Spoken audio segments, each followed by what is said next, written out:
Hello, everybody. Welcome back to the Book at the Moment podcast. This is episode 3 of our Twilight Saga. Book reading marathon. Yeah. Saga.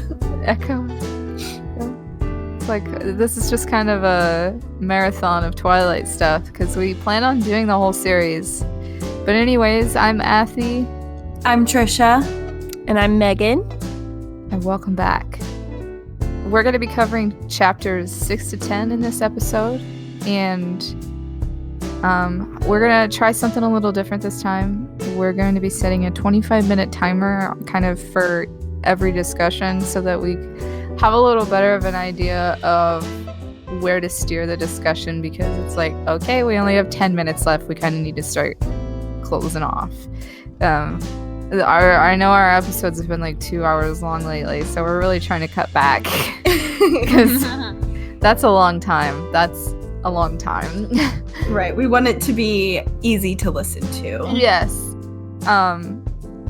So anyways, let's get started. Alrighty, so starting off this episode with chapter 6, but when we left off with our last episode, chapter 5, which was blood type. And Trisha, do you want to kind of fill us in on the end of that episode we did last time? Sure. So at the end of the chapter, we left off with Edward dropping Bella back off at home after she fainted in blood typing. And then we are now starting off this chapter, and they are heading to La Push today. Ooh. La Push. La Push. What an La interesting Push, name. baby. La Push. How Like, give who you La named Push? that? I wonder, like, if that has that name, like, why is it called La Push? Like, if that has any kind of... I wonder if it has significant- anything, because the word for beach in French is la plage. Oh, see, we got our French speaker in here. Okay, let's not Good get to have- crazy. Good to have her around. Madam K, we love you. Yes, we do. All right, so the chapter kind of starts. Bella gets to Mike, his family's sports store, and they all pile into their vans and they start making their way down to La Push. And there is one character in the books here that I kind of despise, and I'm glad they got rid of her for the movies.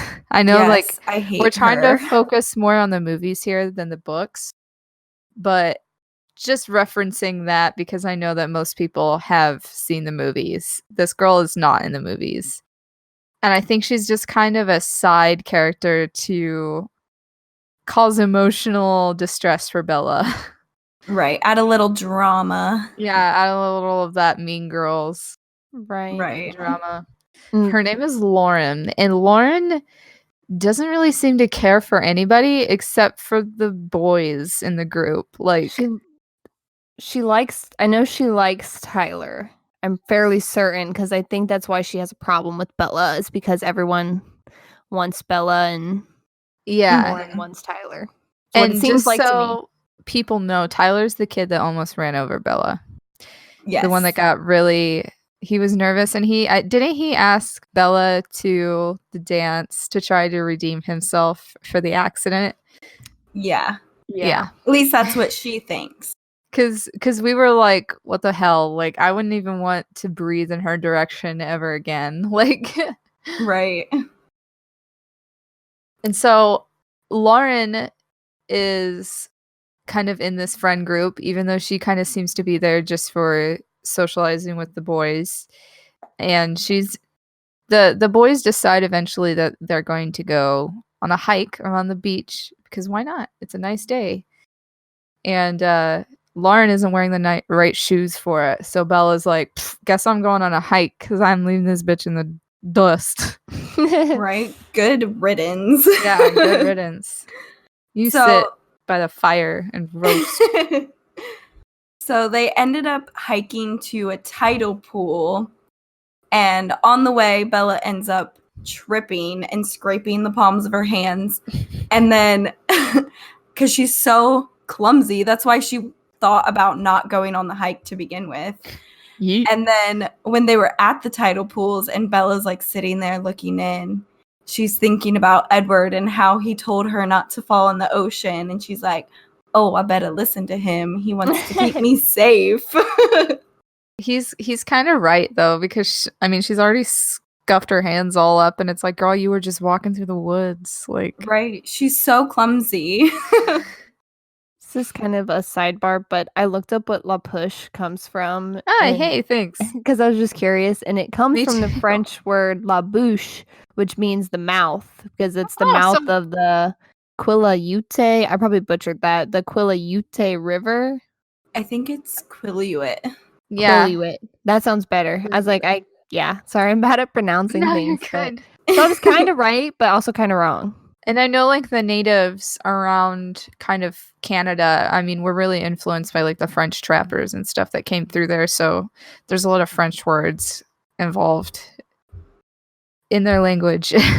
Right. Or at least in the areas that they both kind of inhabited at that time. Mm-hmm. So that's pretty interesting. Thanks for looking it up. Yes, no problem. I was just curious because I was like, I wonder if Yeah. there's like an actual meaning behind it. So Uh-huh. But yeah. When I was reading the book and I was thinking about like the tidal pools, like I like don't even know what I was trying to imagine in my head when I was reading that part. Like I was imagining like in the woods sort of, and there was like I know, like almost like a small pond instead of like Yeah. by the ocean. No, I I did the think- same thing. I was thinking that they hiked over to another, like it's not really like a beach, it's more like a rockier area, but it's right by Yeah. the ocean, and there's like rocks that are keeping the water there for the tidal pools. But I don't know for sure. And I've seen tidal pools before, like in Japan, but I don't know. I had a hard time imagining like where she was at. Like that area in general, like that is described, just kind of confused me. Right. Or at least I couldn't get a good vision off of where they were. right, Mhm. because she was saying like she was seeing like eels and like a bunch of like different stuff in it. So I was like, wait, Maybe we can look up some actual pictures of like La Push Beach later, because we have the graces of most of the locations in Twilight actually being real, so we can get a visual by Google Sensei. Right. So anyways, while she kind of is like, oh yeah, Edward was right, maybe I need to skedaddle and get out of harm's way here because I will inevitably fall into the ocean and perish. She comes back and notices that they have more people into their group, and they are the natives. And we are introduced to Jacob Black. Jacob Black. Jacob Black. Jorts. The jorts don't come into play just yet. He did not have jorts on here. That's the No. only pair of pants they own. That's just the tribe uniform is jorts. Yes.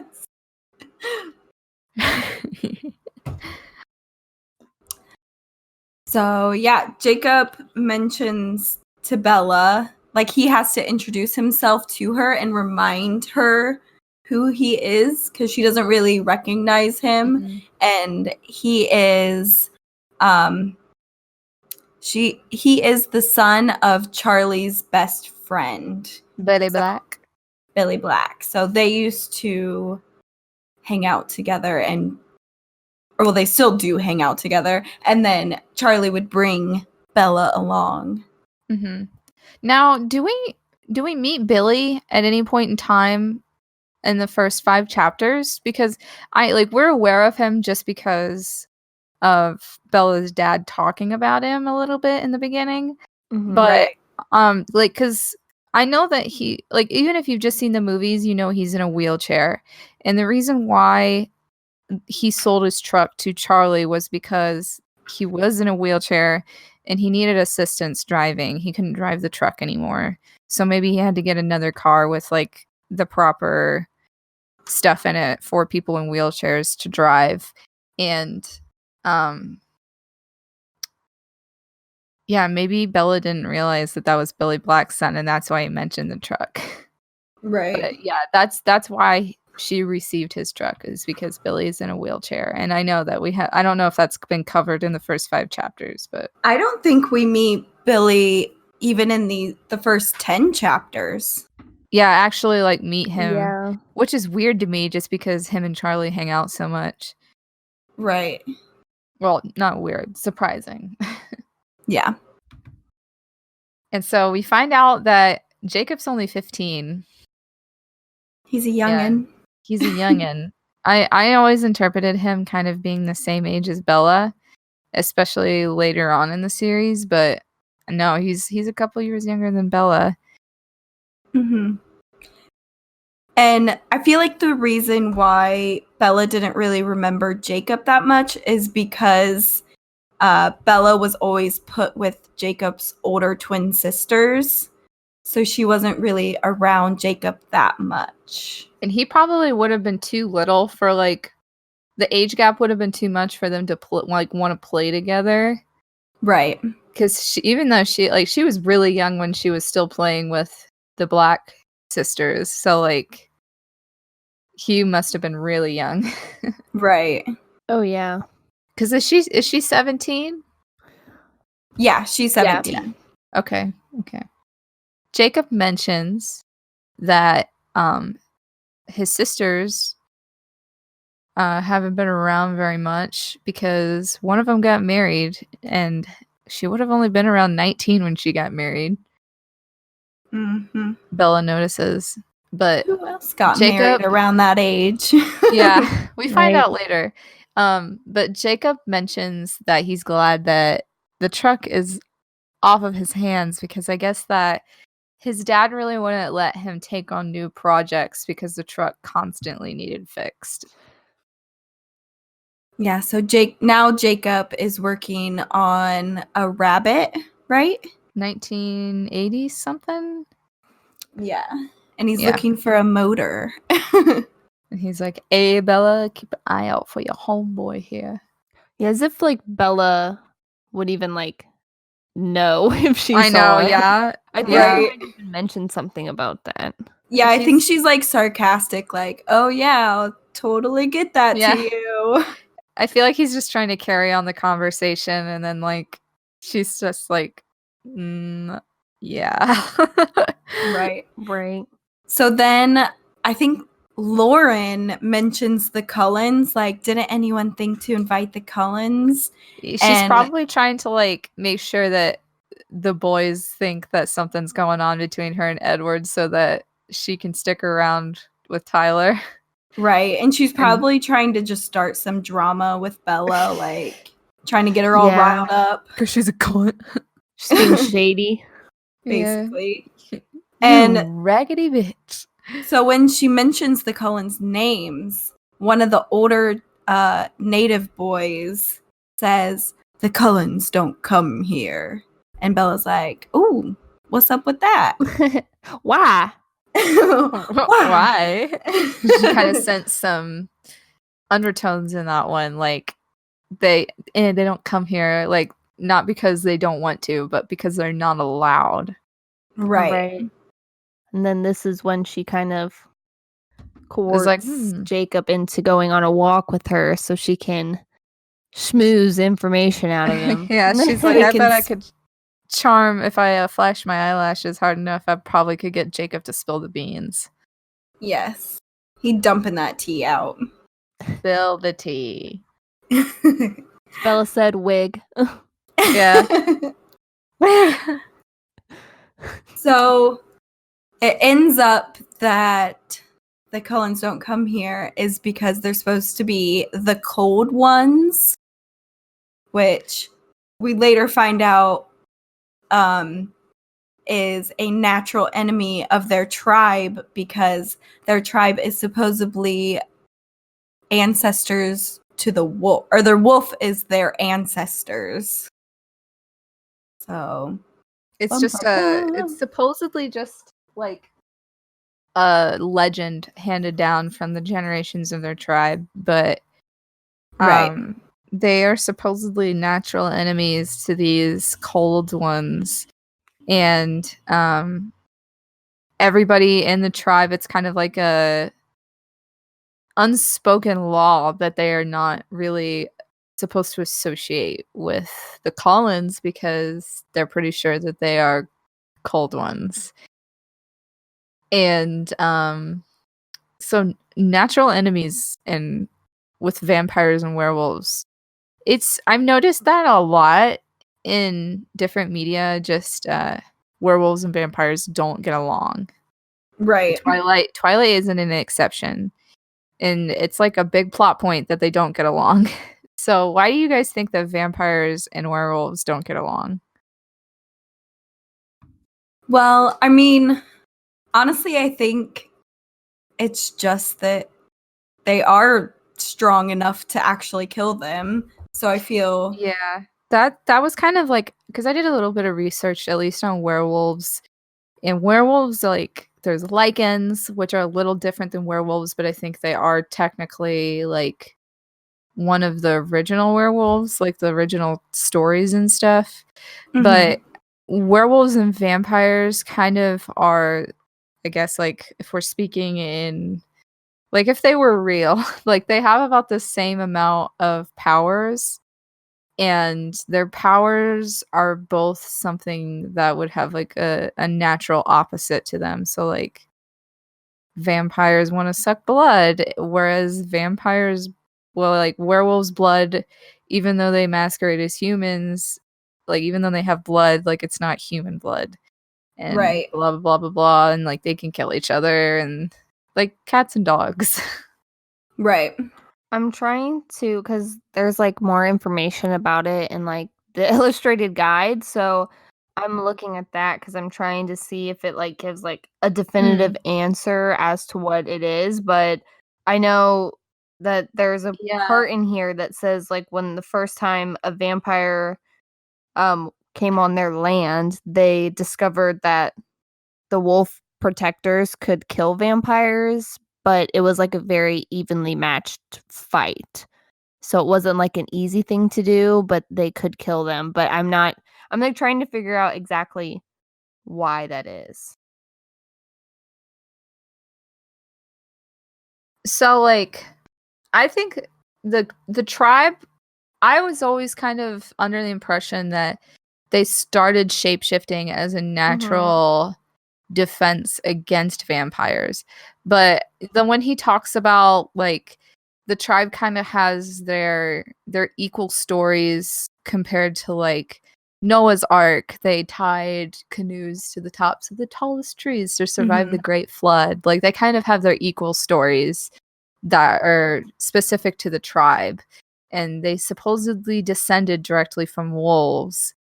And that to me kind of like sets it differently. Like, okay, it would make sense that as they would get, like, as more tribe members were around, like, they would shapeshift. And, well, it would turn out, like, when the vampires eventually got over to America, they ran into these tribe members, and they were like, oh, holy shit. Like, and as they were always intended to protect the tribe, they probably became such natural enemies, and like that kind of grew into their intended purposes, was probably to protect the tribe from them, because I mean they would probably have a natural curiosity towards each other after fighting each other and being so evenly matched. Yeah, this part says that because vampires and children of the moon share the same food source, and because each is an exception to the other's near indestructibility, they are natural enemies. Over time, however, the vampires have hunted the once populous werewolves into near extinction. And then there's another part down here that's kind of speaking specifically about, how did you say it, Trisha? Quileute? Yeah, that those werewolves. I know. I always feel like I never Yeah, am I too don't- sure how to say it. So sorry Right. if we butcher it, because that is a Yeah, real right, I'm tribe, sorry. and we No don't offense. mean to insult Yeah, I don't know if anybody. I'm saying it right, so. Right. No, we're good. That's the thing. It's not just you. Like, I Right. literally It don't says know if they I say it consider right every themselves to be time I say designated it. protectors of their human tribe. They see vampires as enemies to themselves and all humans. So I think it kind of does play a part into just the fact that some vampires hunt humans and the werewolves just want to protect the humans, like you were saying. Right. Speaking of hunting humans, Jacob says that the clan of vampires that his great grandfather met as an elder were supposed to be not dangerous, or they weren't supposed to be dangerous because they were supposed to feed on animals instead of humans. So they ended up making a treaty with them to just not kill each other, but they can't go on each other's land. So they're at a truce. Yeah, so basically, like, not claiming responsibility for anything they do, and like, in order for them to live there, the Cullens promised to not harm humans. But the Quilliettes are very, like, they are very suspicious Right. of them still. They don't want anything to do with the Cullens. And we find out that Bella kind of mentions that Charlie was pretty defensive of her questions that she had about the Cullens, because Bella was just kind of like, oh, well, people think they're weird. And it turns out Jacob says that the reason why Charlie is kind of defensive of them is because he's so, like, he's just kind of getting tired of defending them, because the Quilliettes aren't going to the hospital and they're hurt because of Carlisle. And so we get an answer to that I don't think that we really got that I in the can recall, movie. because I just watched that first movie. I don't think they talk about that like at all, really. It's more just the leading into just giving Bella, like, feeding Bella's curiosity. That's like mainly what the story is for in the movie, but yeah. So Bella was able to dazzle Jacob into spilling the tea about why that kid was so adamant that the Cullens don't come here. An interesting thing about that is because, which I know Jacob talks about how he's kind of breaking the treaty because he tells Bella about that, but in a way the other guy also could be at fault, because he was just like, oh, the Cullens don't come here. Like, that would make, I feel like that would make, if it was me, even if I wasn't Bella, I would still like raise an eyebrow and be like, why? Right, like, what do you mean by that? Like, that sounds suspicious. Yeah, it does.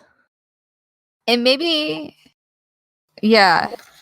he intended for it to sound like, oh, they don't come here because they're the Cullens, but I mean, that definitely gave something away, I think, to everybody. I just kind of realized that Bella, even though she thinks of Jacob kind of as just like a good buddy, like, she definitely uses him kind of near the close of their La Push trip to steer Mike away even more. Yeah. The vampires who actually made the treaty with the Quilliettes were the actual Cullen family. They're the same exact people, except Alice and Jasper were not a part of them just yet. So Edward, Rosalie, Esme, Dr. Carlisle, and Esme were all involved in the original treaty, which is like, okay, Bella kind of, this is just reinforcing that she's like, I actually have weird shit's going down here. Well, anybody who would tell you, like, even like, more it wasn't their descendants, it was actually them, like who they are now, it was them who made the treaty, like, you would think that's just weird. Like, you would think, wait, what? So that would make anybody be like, huh? Yeah. Right. And it's just weird for me to think, just because, like, Edward has such a boyish kind of appearance that is described, like, him being as old as like Right. Jacob's literal like ancestors. Yeah, And, Jacob well, really any of spilled them, the really. tea. And like it's like, to think about it, it's honestly so bad, because if you think about how long that treaty has probably been around, and Jacob literally said, I'm gonna tell her anyways because she's cute. Right? And it was literally his great-grandfather who made the treaty. Yeah. Yeah. And maybe he doesn't take it seriously. Maybe like as the generation kind of grows, like they don't really take it as seriously, because I'm sure with them being on the reservation and the Cullens not going to school on the reservation, they probably don't really see much of them in the first place, even though they live in Forks, because they kind of stick to themselves. So they probably don't even really see the Cullens that much, and they're like, oh, yeah, whatever. Like, Cullens are back in town. It's probably like their grandkids. And I mean, they would, of course, have similarities to their ancestors that are supposedly actually them. I do. But yeah, you guys get what I mean. It's just this generation of kids just thinks it's an old legend, basically. Yeah. It would be like our grandparents telling us, well, don't go to that kid's house because his mom is a witch. Like, I saw her with black cats the other day, and I don't think you should go over to their house. But even though Bella charms Jacob, so Jacob is kind of already dazzled by Bella, because Bella takes a leaf from Edward's book. She even mentions like she intimidates Edward as she's flirting with Jacob. And so even though she like very much clarifies that she thinks of Jacob as kind of a buddy, she still uses the flirting to shove it in Mike's face and like kind of drive him away from her more, understandably. And Jacob is fully okay with that. Like, I think he knows what she's doing, but I just still love thinks how, that she's flirting. So like, Bella has this internal dialogue of like thinking she's acting completely over the top, but she still is like basically getting what she wants from Jacob, but she's expecting him at any moment to like call her bluff, but he never does. But she's always like, oh my gosh, this is ridiculous. He definitely knows I'm faking this, but he never like really, he gives her everything that she wants. So and at that point, I think like it is kind of a plot point that he is 15 years old, and it's an like, older oh girl. My God, like if you were 15 and a girl who was like 17 was like, yeah. She's hot. She can drive. And as a storm starts to roll into the beach, the kids all climb back in their cars and head back to Forks. Yep. And that kind of closes up chapter 6. And that's on a period.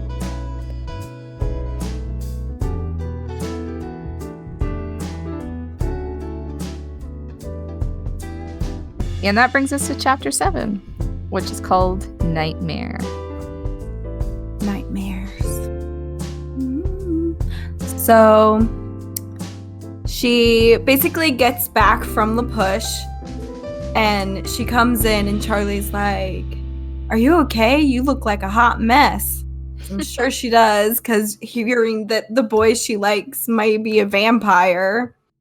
And I mean, the beach was probably really windy. I mean, any beach is kind of windy. Right. And it started to rain.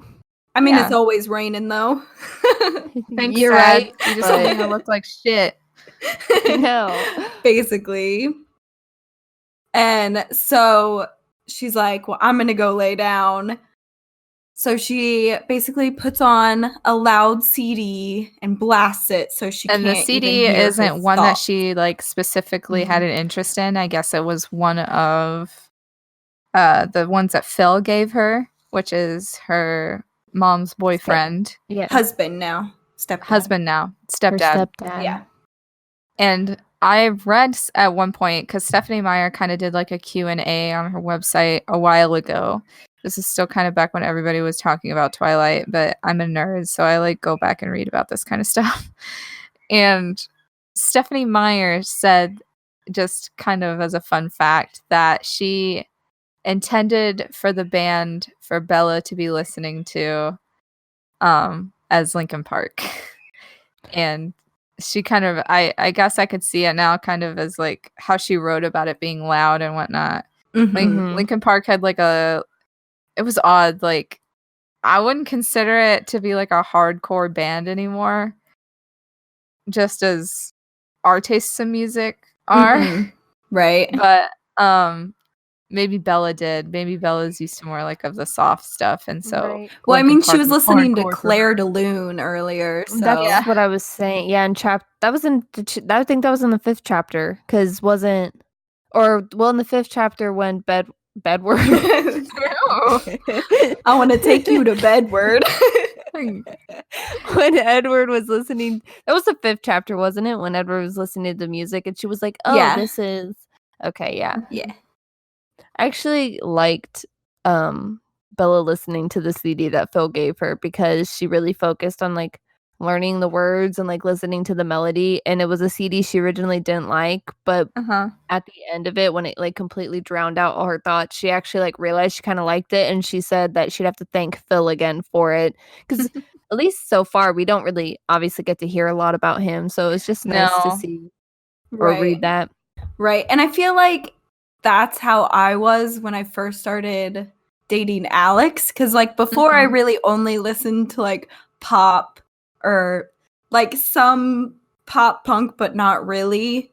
And then I started dating Alex, who was in a metalcore band and listened to like exclusively pop punk and all that. So my tastes have definitely changed. I literally listened to an early 2000s pop punk playlist like 3 days out of the week. Oh yeah, me too. So anyways, when she's listening to the CD, she ends up falling asleep. She like puts pillows over her head to block out the light, and then she ends up falling asleep and having a nightmare, hence the name of the chapter. Ooh.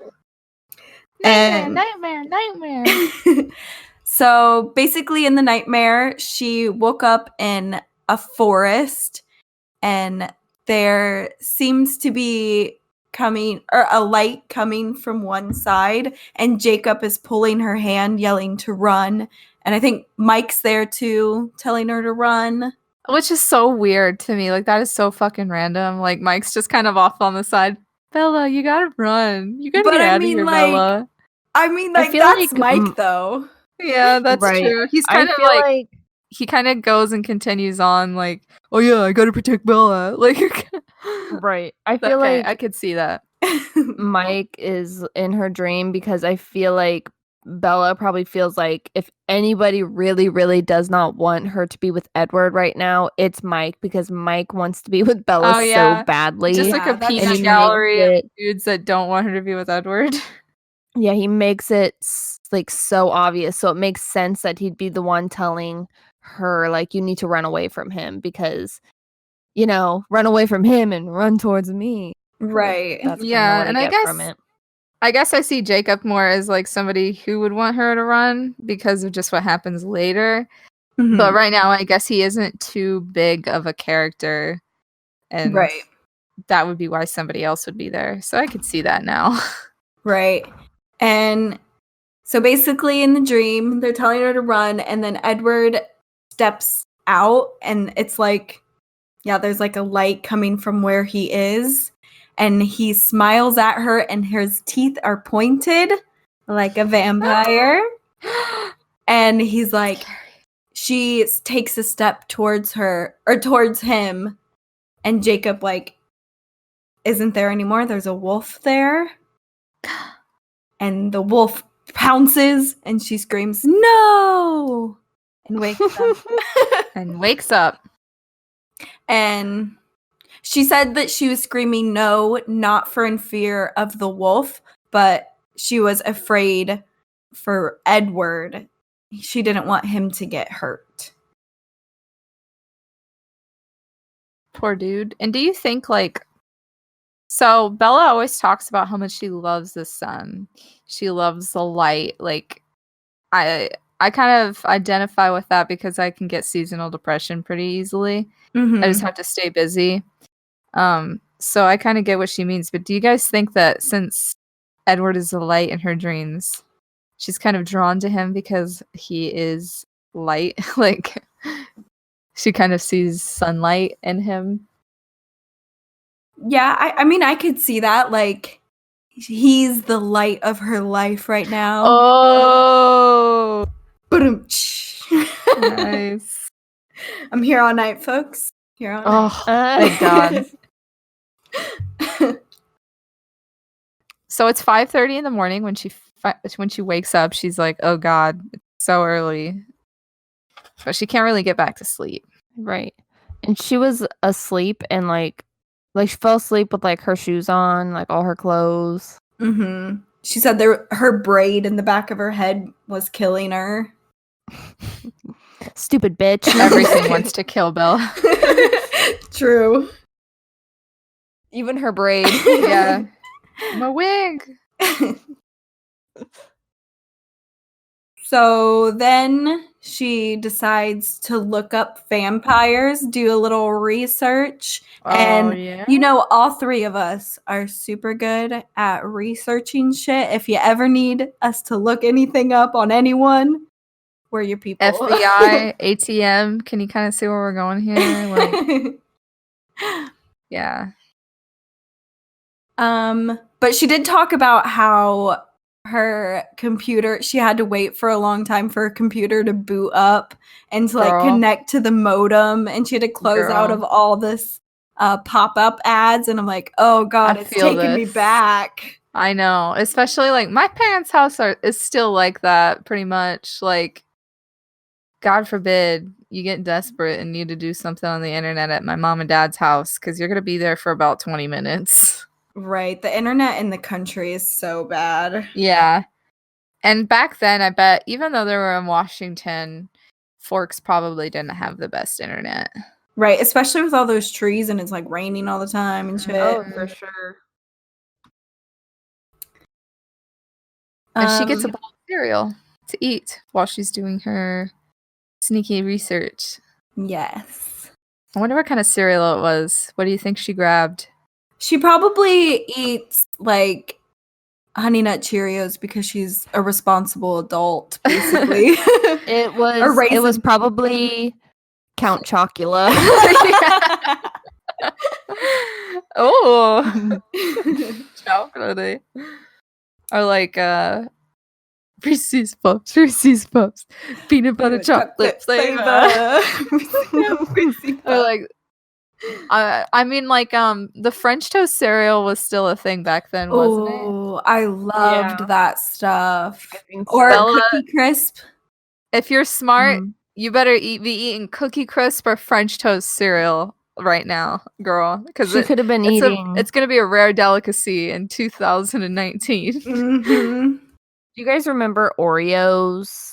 Like the Cheerios, but they're like Oreos. Oh yeah, I never had those. Those are so good. Oh, well, you really missed out, Trisha. But I don't really like chocolate cereal. You had to wait for the milk to kind of soak in on those Oreo like Cheerios because they would have tore the fuck out of your mouth if you didn't. Yeah, because they had like little white. Yeah, those are like spikes. I was like, the fuck? That's what I did with Cookie Crisp too. I waited till the cookies were nice and soft, and it was like eating soft cookies dipped in milk. Yeah. Sometimes I used to. Oh yeah. Okay. Sometimes I used to dip the Cookie Crisp in the milk one by one like a peasant. Fucking peasant. What are these? Cookies for ants? My delicacy. My delicacy. I mean, she didn't get that family size. Fancier food is always smaller, so Cookie Crisp are like top notch. Yeah, that's true. That's very true. Bone apple teeth, bitch. So, anyways, back to Twilight. When she's Twilight. when she's first searching, most of the searches that she's coming up with were like beautiful women preying on children. And so like Renaissance paintings. Right. I feel like Renaissance paintings are pretty much just naked ladies. Like if there's a lady in a Renaissance painting, like the titties out and there's like a kid running around somewhere. Mm-hmm. But I have a theory on that.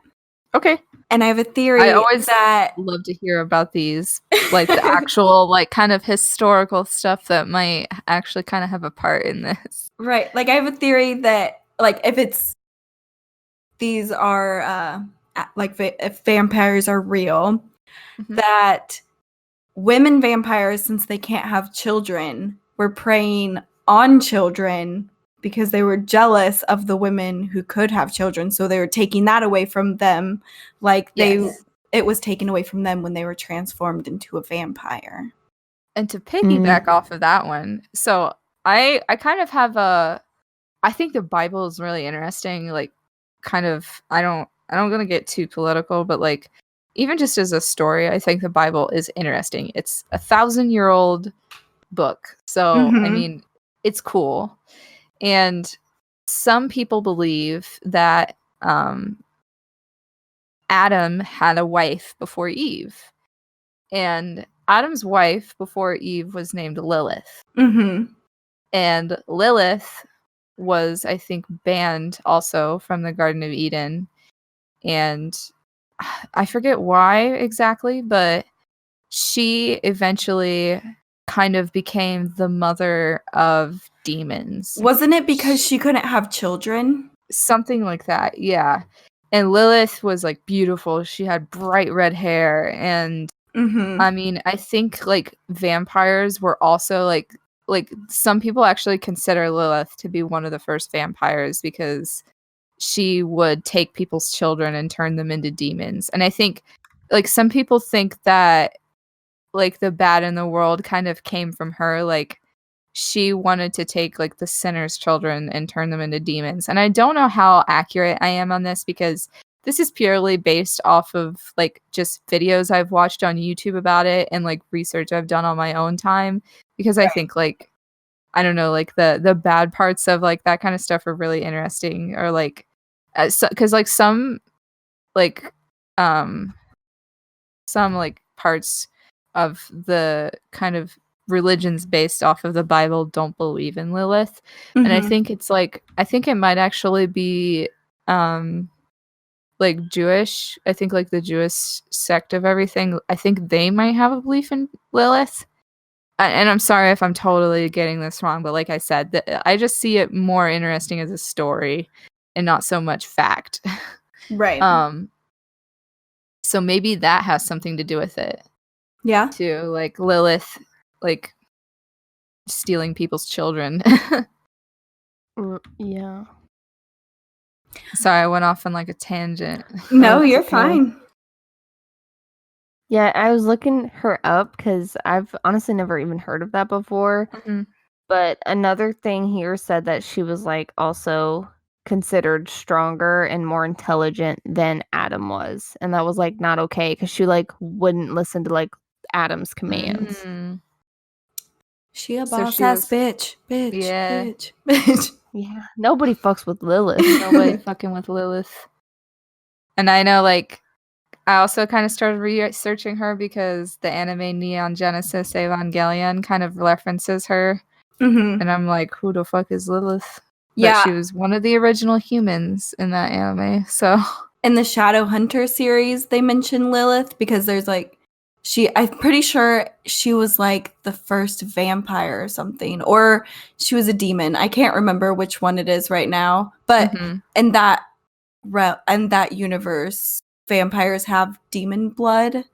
So I don't know. Anyways, and the show Lucifer also mentions Lilith. So I've heard of her in multiple different places. There's just so much interesting stuff kind of about, I don't know, just folklore like that. And I like to imagine that there's kind of a yin and yang to woman. Like there's the evil, smart side of us, and then there's like the maternal, caring side of us. Like, wait, so are you saying we're evil because we're smart?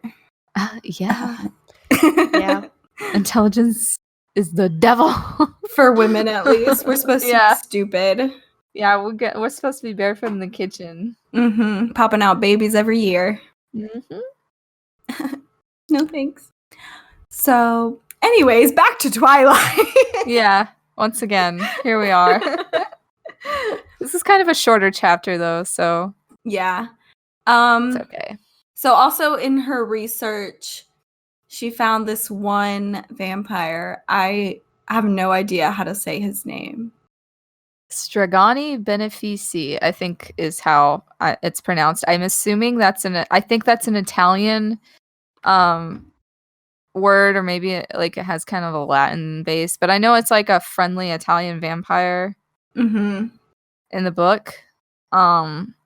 But that stuck out to Bella because of the fact that Stragani Benefici is like, it's a specific term for like a friendly vampire. Right. That there is proof that there's evidence that there are some vampires who try to be good. And Carlisle, when I did some research on this because I was like, I'm gonna Google what Bella Googles to kind of like maybe see what she sees, like point of view. And Carlisle was one of the first results that came up when I Googled this, as well as some other weird shit. Like so I guess that in the real world here on our side of everything, some people who believe in like spirits and vampires and stuff, they kind of consider the Stragani Benefici to kind of be like a spirit more than like a physical being. And I was on there, and like there's an eBay account that supposedly sells lockets possessed by these spirits of Stragani Benefici. That's crazy. So, we should buy one. Yeah, right. I know they're like $300, and I'm like, bitch, if you think I'm scared, $300 for like a gumball machine locket, like, basically, she probably put some like cocaine in it. So if you open it, it's like, oh, I'm feeling possessed by this. You're like spirit, just tripping balls. I feel the spirit in me. It's like anthrax. Oh my god, I hope not. Damn. Yeah, you're like, oh, I'm feeling the spirit. Die. Not exactly a friendly spirit there. So Bella gets pretty frustrated because nothing that she's seen really matches what Jacob has said or what she's seen in movies, like going out in the sun, like that doesn't match Edward. He's never like out in the sun, but out in the daytime, I should say. Or they're kind of elusive more. Like she's picked up on the fact that they don't go outside when it's super sunny. Right. Or they don't go to school. Right. At least. Right. I feel like the stuff that Bella thinks of when she thinks of a vampire is like the stuff like before something like Twilight was around, I guess, like something you would think about normally, like the fangs and like the sleeping in a coffin, like Dracula style stuff is like I think kind of what she was expecting. Of course. And that's what I thought of really before Twilight. And I think that's why Twilight was so interesting to me as a kid, is because like it just introduced so many new concepts of like what a vampire could be. Because I really like to watch Interview with a Vampire. Like, I know it's not exactly a kid's movie, but you know, if it was on later at night and I was up, I would kind of flip between that and SpongeBob or Adult Swim. And it was like I know those vampires, they definitely can't go out in the sun, but like there's a couple different things that are different about the Anne Rice vampires than like just the traditional Dracula. But these are just totally different. Right. And so Bella was just sitting there and she started thinking about all of the things that make the Cullens different. Like Edward's speed. He got over to her like really fast when he saved her from the car, and also like the strength when he saved her from the car. His eye color changes. They're all really beautiful and pale, and he's cold as ice. She's never seen them eat, and they are unnaturally graceful when they walk or just move in general. Mm-hmm. Which is a concept Bella knows nothing about. She's a klutz. Yeah. She just stares down at her hands and they're just all scraped up from the day before. Yeah, anybody who is really graceful is going to seem weird to Bella because she's so ungraceful. Yeah, she's like, damn, how'd you walk across that flat surface without just, yeah, basically a flat surface without just eating dying? Shit. Right. So basically, she knows that there's something else, but she doesn't know what. Just supernatural. Right. She's thinking either Jacob's Cold Ones theory or her own superhero theory. She doesn't know. Which, if this was real life and like it was like happening to me and I was like suspecting someone was a vampire, I mean, I would be like, this is ridiculous. Like, what am I saying? What am I doing? Like, it would just feel so unusual. Right. And I mean, she definitely talks about that, how there's like one point where she's like, is Forks actually driving me insane? Yeah, she just kind of gets so frustrated with where she's at, and I totally understand this. It's like, you know, when one thing goes wrong, like everything kind of just starts to hit you. Like you're just in a negative thought space and you're like, this place sucks, I hate it. So she storms outside to go on a walk through the woods. And she kind of just walks without having any kind of destination in mind. She just walks until she can't see her house anymore. And so she kind of gets into a better mood and takes a seat down kind of in a random area. And she talks about a freshly fallen tree like it was just placed there for her to sit.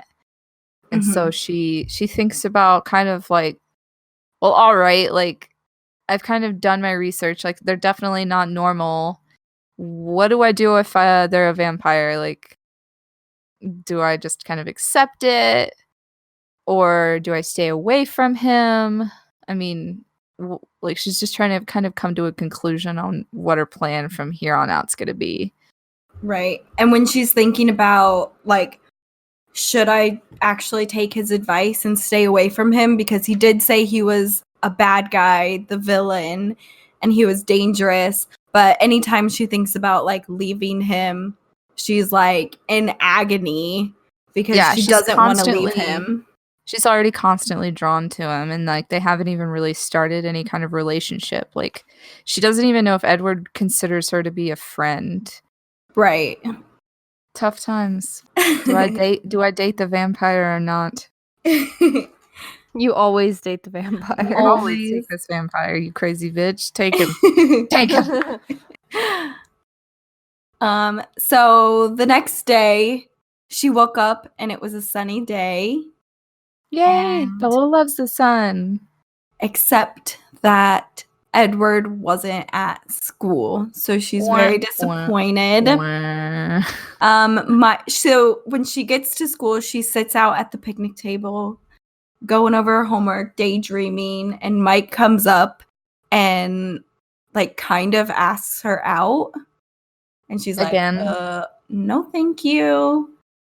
And she's like, why don't you go check out Jessica? Yeah, at that point, I think like Bella is just so fed up with him not even realizing that, like, it's like, okay, you're not picking up on my hints here, dude. Like, she kind of uses Jessica as an excuse. Like, she sets him up kind of to get him out of her hair. Like, she doesn't really care if they end up together or not. She just wants him away from her. But, I mean, I think it's pretty obvious that Jessica likes Mike, and she's like, are you kidding me? Like, right. Like, you're asking me out on a date, and it's like really obvious that she wants you to ask her out. And I'm pretty like he probably has interest in her, but Bella's the ultimate prize here. So right. At one point, Bella says, are you blind? Like, which is hilarious. That, yeah. Right. she's so much feistier in the books, and I like feisty Bella. Yeah, me too. At this point, Mike's already taken Jess to the dance, correct? You know what? I think you're right. Because I think Bella makes a point where she's like, wouldn't that make Jess upset since you're going to the dance with her? Yeah, if you what take a me on a cock. date? Right. Yeah. Ugh. And he acts like, well, he's like, what? Why? And it's like, first of all, why would you ever do that anyways? Yeah, it was always kind of like if somebody asked you to a dance, that would kind of lead into a relationship unless you went to the dance knowing that you were just going as friends. Right. And maybe that's what he interpreted, like miscommunication or something. Maybe he thought that he was just doing it as a friend because Jessica knew that Mike liked her or something, but it was just like, God, Mike, get out of here. Right. He's just dense. Yeah. Thinking with his balls. Disgusting. Disgusting. So with us knowing that Jess is going to the dance with Mike, they still need to buy dresses. So since they live in a small town, they decide to go to Port Angeles, which is a tourist trap apparently. Mm-hmm. It has like a boardwalk and stuff. Mm-hmm. And so they're planning to go to Port Angeles on Monday, but Mike ends up asking Jess out on a date. So they end up canceling and rescheduling for Tuesday, which is even better because that bitch Lauren is not able to come that day. So it's just going to be Jess, Angela, and Bella. She can go by herself. Right. She can go with her mom. Yeah, or something. That's probably the only person that likes her at this point. Basically. So Bella kind of is looking forward to this trip because I know she hasn't really gone out with girls in a while, so sounds like fun. Mm-hmm. And so Bella's looking forward to this, and that would kind of end chapter 7.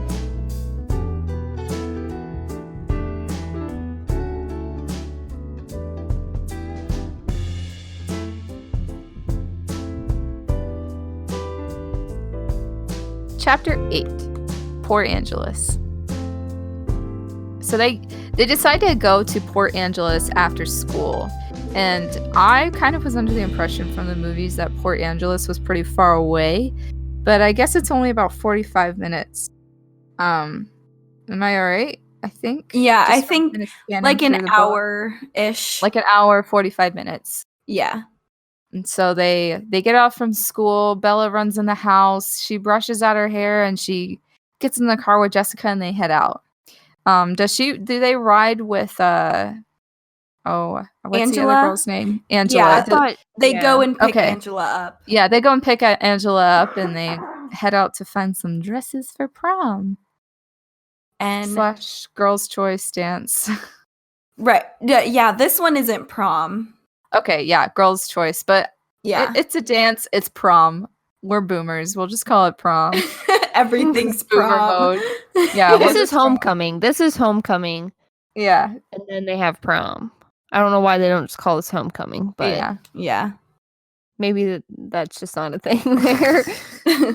So, ladies' choice. So basically, they just went straight to the biggest department store that was there. There's not really much of a choice like in Phoenix that Bella is used to. And they ended up finding dresses like pretty quickly. Bella compliments them the whole time. The girl it's probably talk begins. A JCPenney. Yeah, right? It's like, or a Macy's. It's like a Macy's. Yeah. Basically. I just think of Mean Girls when it's like, we only carry up to size 3. You'll just have to go to the JCPenney's or something. And it's like, But yeah, one significant part in this specific moment within the chapter is when Jess goes off to find jewelry and Angela's trying on shoes, and Bella and Angela get to have like a conversation amongst themselves, and Bella kind of shyly asks if like the Cullens like miss school a lot, like is that something that always happens, and Angela just kind of basically says, yeah, they like to be outdoors and they go out like hiking and on camping trips when it's nice out. So it's not unusual for them to not be there when it's nice out. And then Angela just kind of leaves it at that. She doesn't like probe like the way Jessica would. So I feel like that's like an interesting relationship dynamic between them. I feel like Angela definitely would be somebody that you could be around and not feel like totally drained afterwards, or like have to focus too much on socializing with her. Like she kind of just accepts your presence and enjoys it instead of like demanding something from you 24/7. Right. I feel like that's how we are. Like we could all just sit around on our phone, be fine. Yeah, just like sit around and laugh, and that's always how it is. That's what basically this podcast is. Yeah, basically. Just with and Twilight. I like that Angela's like trying on these pink strappy shoes, and she's like, I would never wear these again. And Bella's like, you should get them. They look fire. And she's like, you're right. And she puts away the boring shoes and gets the pink ones. I'm like, oh my gosh, me. I feel it. I mean, that's just prom and dresses and dances in general. Like you're like you kind of plan on buying things that you plan on using again, but it's like that doesn't ever fucking happen. Right. It never does. I bought like 5-inch gold heels for homecoming once, and I wore them like literally like maybe once or twice. I had a pair of red like satin shoes that I wore with quite a lot of dresses, and they were kind of cute. And then I had like this is kind of the time, like the style, but like kind of remember when like those glass heeled shoes were like kind of popular, basically stripper shoes, but not too strippery. Like, and they had like lights and shit in them, but mine weren't that crazy. Like they were like silver and they had like rhinestones on the heel, and I was like, oh, they remind me of fairies, and so I wore those a lot.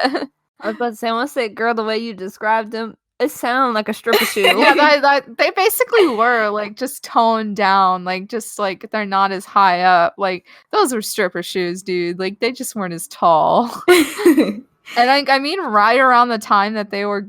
Like this was in like high school, like 2003 or 4, I think it was. They mentioned, I forget the specific time they were in high school, but that probably was around the time that the toned down stripper shoes were a thing. Like it was like light up Skechers, but prom edition. Like she got the Velcro and everything. The Velcro.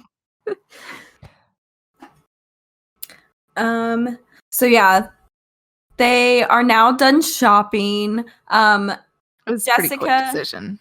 Yeah, Jessica and Angela decide that they're gonna go walk on the boardwalks, so they have time before dinner. And Bella decides she wants to go find a bookstore. They offer to go with her, but she's like, nah, you don't know how I am with books. So they split up. She's like, leave me to the smell of them. Oh, I love the smell of a bookstore. So Bella is off on her own, and poor Angela's to go find a bookstore. Yeah. Which I think Jessica kind of, or Angela, one of them kind of tells her of a bookstore, and they point her in the right direction. But when she gets there, it's like, kind of the way she describes it, it sounds like it's like a shop where they sell like crystals and hell yeah, that's bookstores. Because she said she looked in and saw the lady working the counter, and she was like, God, that's not really a conversation I want to have right now. So that's she kind of skips it. She was like, oh, welcome, let me put some essential oils on you to disinfect you before you touch my books. Like, yeah, I think she mentions it being too hippie or something like that. I'm gonna be over here vibing by my salt lamp. You just take your time, sweetie. I have a salt lamp. Same. But yes, Bella was like, yeah, I don't know about that. Yeah, so she's like, I'll walk down the way. She's like, I'm sure I'll find a different bookstore here in Port Angeles, but she kind of keeps walking and she's not really like finding anything, and then she realizes there's less and less people and she's farther and farther away from where she started, and it's getting darker. God damn it, Bella. Yeah, so now she's kind of like, So I wish that would have happened instead of her just like progressively getting nervous. She just like stops in the middle of the sidewalk and and then these group of guys, there's like this fat one who's like, "Hey, you," or something like that. And she's like, she turns around and she goes, "Hi," and keeps walking. That would have been me. Same. Fuck. Like they were like the vape store bros before vape stores were a thing. Like, they had like flat bill hats and yeah. They were the vape store bros before I made vaping cool. Yeah. I'm just kidding. But so she just said hi and kept walking because she was like, OMG, this is weird. But they kind of just like were laughing to themselves and they left it. So she kept walking. She got kind of nervous though and is like, she looks away and she just kind of like turns around a corner, like not really paying attention to where she's going. She's like, I just have to get away from these guys. They don't give me a good vibe. And as soon as she turns around the corner, she hears, "Hey, wait." And so, like, I don't know. I was trying to be angry and intimidating, but that didn't work out very well. Hey, you were so scary. Sorry, Trisha. I'm shaking in my boots. Wig. but so she realizes that they're kind of like pursuing her. Right, but so they're staying like a distance back. Yeah. So she's like, maybe they're not following. Maybe I'm being paranoid. But as a woman, she's still making plans in her head of what do I do if they are following me? What am I going to do if their intentions are not good? She realizes like the chubby one who like yelled at her in the first place, like was trying to get her attention, wasn't with these group of guys that are like behind her. Mm-hmm. So she's kind of trying to like make sense. Like maybe they're not following me, but you know, they also kind of are, especially because it's the same. Like she could tell it's people from the same group as before, right? Just not the one who shouted at her, right? There's also a point where a car passes and she almost thinks about jumping in front of it to get them to stop to help her. But like, girl almost committed suicide, but then she thought against it. I would have jumped in front of the car. I'd have been so scared. I'd have been terrified. Right? I would have just walked in the middle of the road. You know what? I would have turned around and looked at those guys and I'd have been like, "Are you following me? Are you following me?" And then I would have just, because they wouldn't have expected her to do that. No. So I would have turned around and I would have gave him hell. I said, "You follow." Then I probably would have like died, but yeah. And at least I went out swinging. It is Bella's kind of character flaw. I think it's a character flaw that she doesn't like to burden people, even though I think like keeping in mind general safety, you're not going to be a burden, especially when like the paramedics were rolling her into like the truck and stuff. It was literally like, these people are literally here to like make sure you're fine. Like let them do their job, Bella. Like you're not encumbering anybody with like total just, yeah, you know what I mean? Like it's just like she's almost like selfless to a fault because she just doesn't want to burden anybody. And it's like, if I was her, like I've heard from people that have lived like kind of in dangerous areas, they're like, no, you don't walk on the sidewalks, you walk in the middle of the road because that's where people are going to see you, and like people aren't going to try and get you when you're in the middle of the street because they'll be seen. Right. So yeah, she should have 100% done that, but shoulda, coulda, woulda. Right. And so she kind of keeps pressing on and like trying to turn down different roads, but she's not having much luck, typical Bella fashion. And then she sees the chubby dude, and then she kind of realizes like, I'm not being followed, like I'm being herded into a certain position, like situation to where I'm like trapped, like I can't get away from them now. Right. She says that she can't walk any further because she's closing the distance between them. And like once she does get up to them, she tells them to stay back, and they're like, hey, don't be like that. And she's starting to think about like different self-defense moves that she's learned. So she said if she's going out, she's taking one of them with her. So like, you get him, Bella. Yeah. And she also said she sucked in a breath to scream, but her throat was too dry because she could see cars like at the end of this road, but they were a little too far away still. Yeah. And she would think that there's more people on that street walking. Right. Because I feel like she said she didn't notice how dry her throat was until she was like, stay away from me or get back. Because she was like, I'm assuming she was like, stay away from me. And I would have been like, oh, what's the matter with you? I was like, are you crazy? That's like how I was imagining it in my head when she was like, get back. Her throat's all dry. You just have to act like a crackhead and people won't mess with you. After she says, stay away from me, the guy's like, don't be like that, sugar. Right. Yeah. And everybody's kind of egging him on. Right. And as she's trying to remember self-defense moves, she's like, I'm gonna put a finger through this dude's eye socket. Like, you're going down with me, basically. Like, you're gonna be marked if you're trying to hurt me. And so, as she's doing this, they're coming closer, and all of a sudden, headlights just flew around the corner, almost hitting the fat guy. And he jumps towards the sidewalk, and she dove into the street. She's like, this car is going to stop for me. Yeah, basically. Or it's going to hit her. And I mean, like, would you rather be raped or hit by a car? I think I'd rather take hit by a car. Well, we technically don't know what they were going to do. Yeah, but I mean, they were probably definitely. Yeah, right. And I think the intentions were there, or at least hinted. Like, as a woman and a man is coming on to you like that, like, yeah, it wasn't good. And so it stops, luckily, and the passenger door flies open, and she just hears, get in. And she notices it's a silver Volvo. Ooh, somebody we know has a silver Volvo. I wonder who it could be. I think she recognizes the voice. Yeah. It's a furious voice, so... Yes, and she immediately realizes the emotion. Right, she immediately jumps in.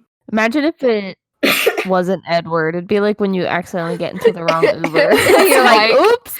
It's like, ew. That would just make it worse. Like, the horror movie continues. Like, if it was Mike and I was Bella, I'd be like, I'll take my chances with these other dudes and get out of the car. Oh, fuck. He's just like, do you still want to go to the dance? Like, oh god. You're like, God, bye. Oh my god. So after she jumps in, Edward speeds off into traffic and then just keeps driving until she notices that there's no lights around her, and they're kind of like in an abandoned drive, I think it is. They're in a dim area, and she notices the lights in the car, like the dashboard, kind of lights the very handsome features on his face, and she realizes, okay, this is definitely Edward. Like, he's just too handsome. Like, it can't be anybody else.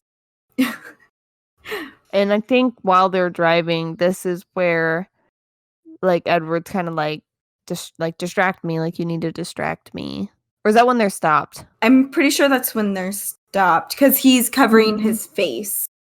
Okay. She asks him if he's okay, and he's like, no. And she just notices how enraged he is. Right. And he stops. And he asks her, okay, you have to distract me. Right. And so she distracts him by telling him about Tyler. Oh, Tyler said that he was taking Bella to prom, which when he asked her to the dance, he was like, all right, we have prom. And she never agreed to it. So she's pretty furious about that. So she said that she was going to run Tyler over with her truck to even out the score. And he doesn't have to take her to prom anymore. And Edward's just like, oh, wait, what? and yeah, like she even says that if he's incapacitated from the neck down, he can't go to prom. So, you know, she sees the benefits in this. Mm-hmm. I just think it's funny. Like Bella definitely has like a dark humor, and she just for who she is and who we know her as, just being such a fragile, clumsy girl. Like, I think her threats of violence are just hilarious. Right. Another point, and so does Edward. Another point, he says, when she said that, he said, I heard about that. And she was like, you heard about that? How did you hear about that? And that kind of is like a foreshadowing into what was happening. So we'll find out about that later. Ooh. Man. All right, and she still kind of notices, like, man, he's really ticked off. Like, he's just visibly distraught. And he admits that he has a problem with his temper. And he said it wouldn't be helpful for me to turn around and hunt down those... He didn't finish his sentence. And so she's kind of like, geez, like, I mean, how did he really know what was going on? He just showed up out of nowhere. Right. Then I think basically she was like, she notices what time it is, and she was like, oh shoot, Jessica, or she probably said, holy crow. Holy crow. Jessica and Angela will be worried. And then he's like, oh, okay. And then drives away, and they end up impromptu date. Right. They end up at the restaurant without her ever telling him where they were supposed to meet. And she's like, oh, that's a good... Trish picks up on this kind of stuff. She was like, she almost asked him, like, how did you know? But she stops herself and just like smiles and gets out of the car. She's just kind of putting these in her bank, like... Right. Then Edward ends up getting out of the car too, and is like, go get your friends before I have to hunt them down. I'd be like, relax. Bro, they're right there. Yeah. Give me a second. Dude. So she goes and stops her friends and is like, hey, sorry, I got lost and then I ran into Edward. And they're like, oh shit, baby boy. Fine. What a coinky dink. Right. And he basically is like, can I join you? And they're like, oh, I already ate. And he's like, well, can I drive Bella home so she can eat some food? And they're like, yeah, sure. Well, like winks at them like, I want this. Of course you do. Would you have let her, like, because I kind of feel like a lot of the school sees the Cullens as being very creepy, even though like they're pretty and they're models. Like the Cullens are just creepy because nobody knows anything about them and they don't talk to anybody. Like they're not normal. And I don't know, like if I was Bella's friends, I would have been very nervous about leaving her alone with him. Yeah. I feel like I would have like let her just because they had already like ate lunch together. Yeah. Because he's had her sit at a separate table with him before, and I'm sure that they know that they have biology together. Right. Yeah. Like they sit next to each other in biology. So I feel like I would have just been like, yeah, okay, whatever. I'd be like, I'm suddenly hungry again. I think I'll join you. Yeah, I think that I would too, but also like Bella mentions that nobody notices the Cullens like she does. So I don't know if they exactly think that they're creepy. Yeah, maybe they just don't have an opinion on them. I feel like they just kind of think that they're weird because they don't talk to anyone else, and they're just like, oh, that's they all date each other. Yeah, there's that. That's and weird. especially that is Jess, definitely weird.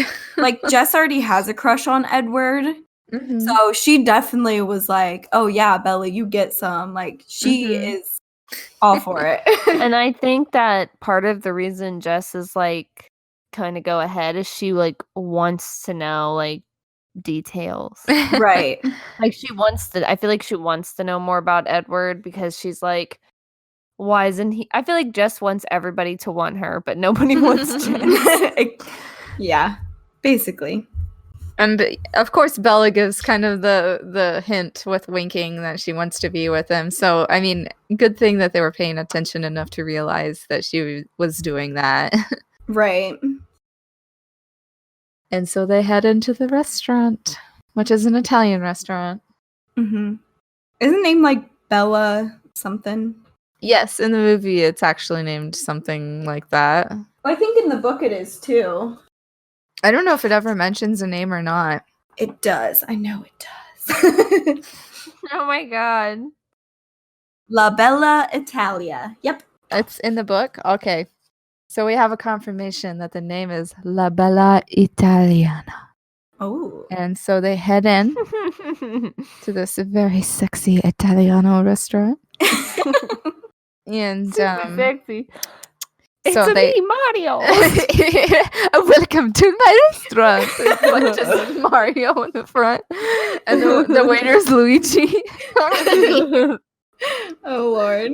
A 2 Coke for Mr. and Miss here. Luigi. I'm sorry. I'm autistic.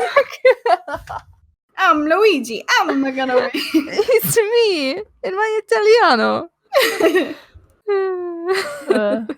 Anyway, what? Bella definitely getting a pipe tonight. You know what I mean? Okay, I'm stopping now. So they in the restaurant. The Italiano. And so the hostess is very attractive. That's the first thing that Bella notices, and she's taller than Bella, and she's unnaturally blonde. So this bitch is be bleaching. Her roots were probably hanging out, but it didn't matter because she was hot. And so she's, and she notices Edward, and she's like in love with him, you know. And Edward's like, a table for two, very like, you know, he's a sexy man here on business. Like he's here to impress. And then he asks for something a little more private because the host takes them to a center table that's big enough for 4 people, and Edward's like, no, and he hands her a tip. It's also like in the center of the restaurant, right? Like the most crowded part.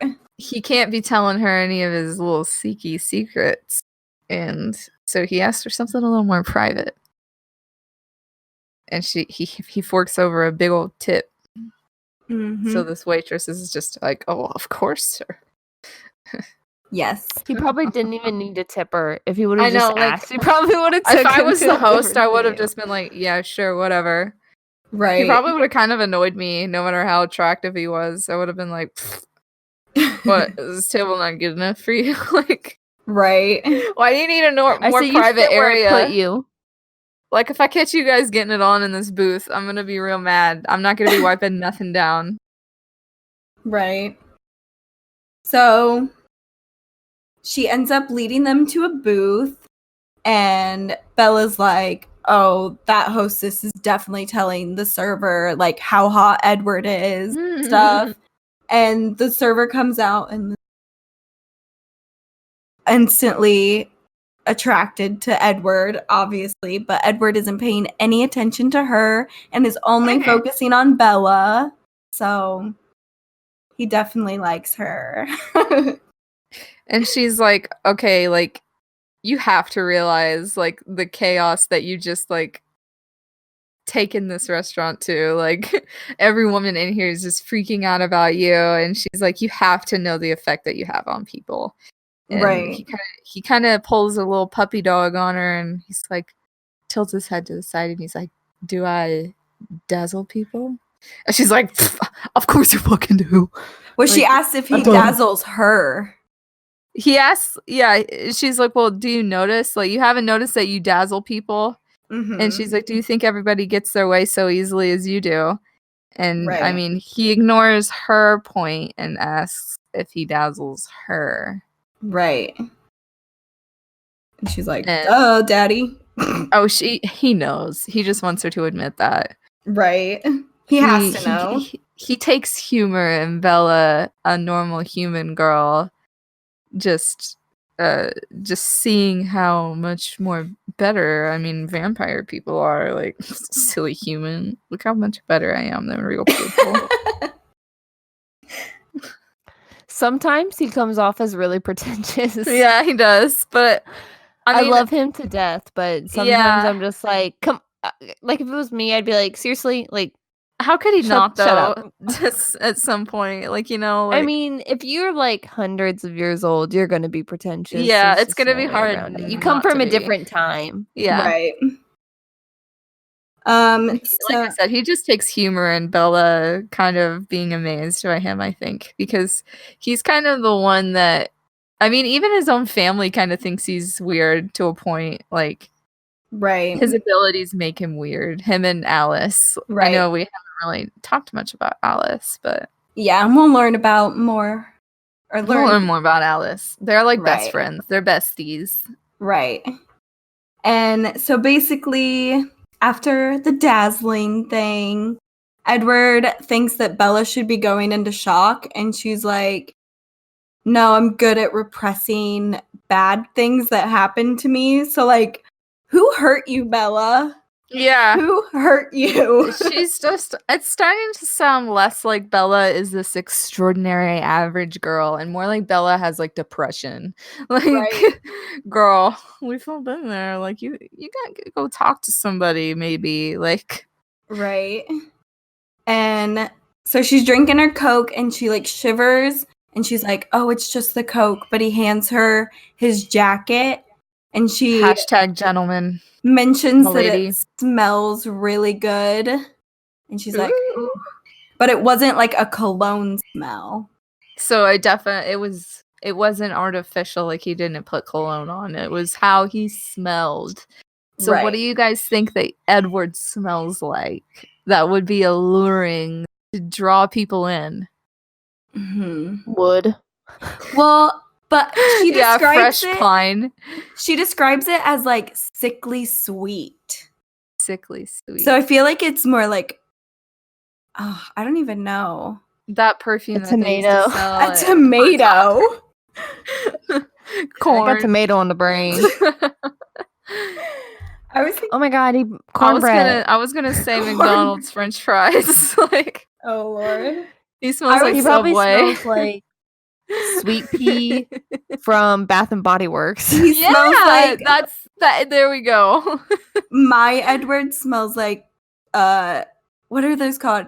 They're like Fruity Tooties or whatever, those candies that were the fruit version of the Tootsie Rolls, if you remember. Oh yeah. That's what my Edward smells like. So truthfully, my Edward kind of, so it's weird, but like, you know how when you go to like a scent store, like Yankee Candle or Bath and Body Works, they always have those smells that are like Twilight Woods or Midsummer's Night. Like, for some reason, like, even though that is like a cologne smell, I kind of think that it smells kind of like that, but like very dull and like almost like a forest, because they're running through the forest all the time. So they probably smell a little like that. And I know they're supposed to smell really sweet, but when I think of a man, I don't want him to smell like no Dum Dum or Jolly Rancher. Yeah. My Edward smells like lavender and tea tree oil. Oh, girl. You like a natural man. So it's like sweet, but yeah, like still kind of like a naturey smell. And I think that like lavender actually would be a good point of something that he would smell like, because he even said like kind of like everything about, I know it comes in later in the book that everything about them is meant to draw people in. Right. And so lavender is supposed to be like a very calming scent. So for them to smell something like that would be able to like put people at ease around them and have them trust them. Right. Yeah, that makes sense. They'd be smelling like a body shop more or less than a Bath and Body Works. Mm-hmm. She admits to him that she feels very safe with him. And that's why she's not going into shock. And he gets angry about that. No, I'm a dangerous man. And she notices that his eyes are a light color. And she's like, I have a theory about that he's normally in a better mood when he has a light colored eye. Because men are normally more happy. Or wait, men are more crabbier when they're hungry or something. I don't know how that all comes out. Something like that. And he's kind of taken back when she says this because he stared at me stunned. What?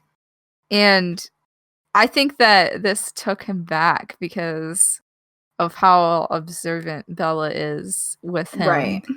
Like it's probably not something he really thinks about. Like he just kind of experiences it as thirst. He doesn't like look in the mirror and be like, my eyes are dark, I need to go suck somebody's blood. Like right. He experiences thirst more so than caring about what his eyes look like. So for her to pick up on that isn't something that he probably thinks about a lot and is like, oh shit, like I didn't even think about that. Right. And most people like don't stare at the Cullens as much as she does to even notice that kind of stuff.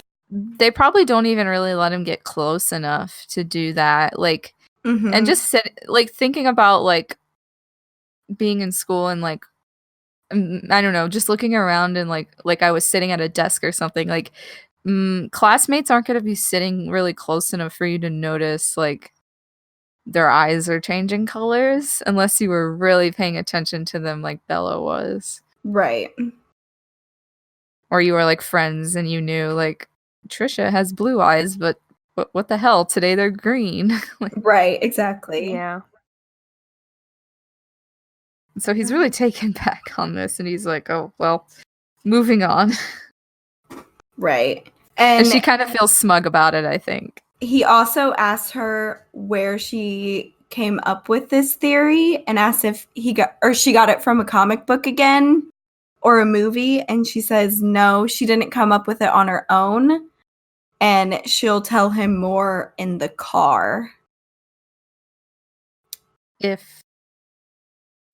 she says, I do have a few questions, but she doesn't really, so she wants him to tell her why he's in Port Angeles, which is like first question I would have had. I would have been like, what the fuck are you doing here? Like, right, especially since he wasn't at school. She's like, no. Hello. Yeah. Were you just following me the whole day? Right. And this is where he kind of explains to her like he has like a strong desire to to protect her. Isn't that this part? So she asks him why he's in Port Angeles and he's like, he kind of just is like, no, I don't want to answer that next. And she's like, but that's the easiest question you could answer. Okay, so he answers that later. And he says next. And she's frustrated about it. She eats some stuff and she's like, all right, then, well, let's say hypothetically, of course, that someone could know what people are thinking, read minds. You know, with a few exceptions. Just one exception, Edward corrects her.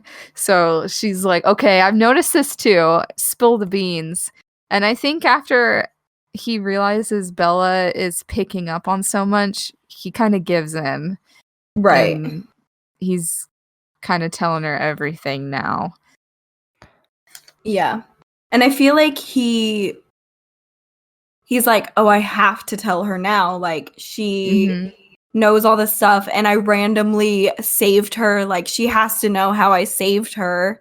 Yep. And he basically is telling her that he followed her to Port Angeles, and he if he would have been paying more attention, it would have been so close. He didn't notice that Bella split away from Jessica and Angela. And once he noticed, he went to the bookstore, noticed that she didn't go in there, and then it was still sunny, so he couldn't really follow her on foot. But there was like a little patch of shade or something. Or he didn't say that. He just says he noticed that she didn't go in. And then he was searching the minds of people until he found someone who noticed her. And then he was like, oh shit, gotta go save her. Basically. Gotta blast. Gotta blast. Oh my gosh. And he mentions that he even kind of has a theory that like he doesn't totally understand why Bella is so different than everybody else too. Like he explains, and I think this is the best possible explanation that can be given like at this point in the story, that her brain is kind of like a radio. Like everybody's brain is kind of like a radio, and he can read people's minds on the FM frequency, but her brain is running on the AM frequency. Mm-hmm. And so he can't hear it. Right. And she's like, am I a freak? And he's like, I can read minds and you think you're a freak? He's like, don't worry, it's just a theory. He doesn't really know why he can't read her mind. But she's like, I'm a freak. Right. She's always worried about looking weird, I feel like, because she already feels like she doesn't fit in. And she's like, this is just another thing that makes me different than everybody else. Yeah. And Edward kind of admits, like, you know, he's letting her in on this because he did kind of give up and he realized how observant she is. And he's like, you know, you're a magnet for accidents, and anything in a 10-mile radius is gonna hurt you. And she asks if he puts himself into the category of trouble, and he says unequivocally, we got a dangerous boy over here. Ooh, bad boy. And so she tries to kind of like grab his hand, I think, to comfort him, because like when he says unequivocally, he kind of looks sad. And so she tries to reach for his hand, and usually when she tries to make any kind of contact with Edward, he's very careful about not letting it happen. And he lets her kind of touch the back of his hand, and she realizes that his hand is so cold and hard like a stone. And she says, thank you. See, how I read this, I read it as she went to like grab his hand and he pulled back, but she touched him anyways, even though she knew that he didn't want her to touch him. And she was like, thanks for that. Because he says, she was like, thanks for that. That's the second time now, because he pulled his hand away before. And he's like, well, let's not try for a third. So she's like, thanks for pulling away. And he was like, bitch, stop trying to touch me. I don't want to touch you. You're disgusting. Okay, so yeah, I see that now. It was more of like a, excuse me? Like a sarcastic thing. Yeah, like, thanks for that. Yeah. Be like, you're welcome. Yeah. Can I just say one thing? How awkward I would feel if I was eating in front of somebody who was just like sitting there watching me eat. Yeah. Right. I was thinking that the entire time. At all. Like, and he keeps shoving food onto her. He has like a feeder fetish. Yeah, because I have a terrible time with eating in front of people. So if I'm like if someone is done eating before me and I'm like still eating, I can barely eat because I feel like they're just watching me eat, and it makes me so self-conscious. So I was like cringing when Bella was like, I put another ravioli in my mouth. I was like, ravioli. Edward, don't watch me eat the foamuoli. I said, you need to turn around while I eat this. Yeah, I'd be like, close your damn eyes, boy. But she also takes note that he didn't eat anything this time, too. She's like, of course he's not eating anything. Right. And so he admits to her that she's the hardest, keeping her alive is the hardest thing he's ever done. And I can't help but think, like, because she even mentions, like, do you ever think that maybe my number was up the first time with the van and that you've been interfering with fate? Right. And this is just a speculation. And he says that wasn't the first time. And his voice was hard to hear. I stared at him in amazement, but he was looking down. Your number was up the first time I met you. And so I really think that every time Edward has kind of saved her, like, more shit is just going to go wrong because they're just, like, unnatural. Immortality is not something that is considered natural, like, in the physical world, you know, Right. like, the more she involves herself with, like, these supernatural beings, like, the more it's going to toy with her mortal coil, kind of. Right, because, like, if they're just gonna go wrong. And if, like, they weren't alive still, that truck would have crushed her. Like, her time would have been up. Her number would have been up. And, like, basically, yeah, it's just, like, the more she gets around vampires that are just totally her predator, like, this is not supposed to be something that can happen. Like, even the fact that the Cullens are vegetarians is unnatural, even to other vampires that are on their normal diet of humans, basically. And so he admits that he kind of wanted to kill her that first day of biology. Like, right. That's definitely what was going on that day. Like, he was suppressing a whole lot of murderous intentions. Right. But then, like, she's calm about it. She's like, yeah, I remember that, but I sit here because of you, because you knew how to find me. Basically. And yeah. So I think that's when he, like, says, are you ready to go home? And she's like, I'm ready to leave. And get you in that car and really pressure you into answering some questions. Right. So Edward paid like a true gentleman, even though he didn't even eat anything. Tips Fedora. Right. Bella had mushroom ravioli and like 5 Cokes. Right. And I like her style. When they're walking to the car, Edward always makes sure that there's a no touching space between them. And he's got to stay pure. We don't know he's a vampire yet. He's just a good Christian boy right now. He's a virgin. He's a virgin. He's nervous. I mean, he could. Maybe he is a virgin. You'll find out in the later books. You find out later. I mean, I don't want to, like, it's a discussion for later, definitely. Yeah. But Edward would be a virgin. He's a pure boy. Yeah. As of right now, you know, he could be a virgin. He's a gentleman. A new reader. So, yeah.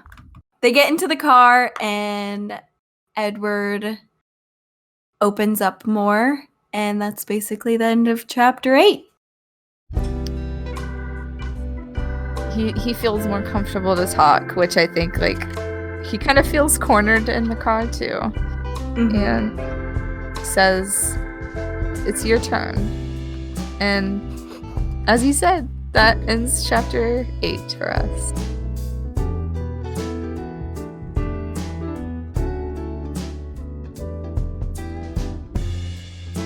Chapter 9, Theory.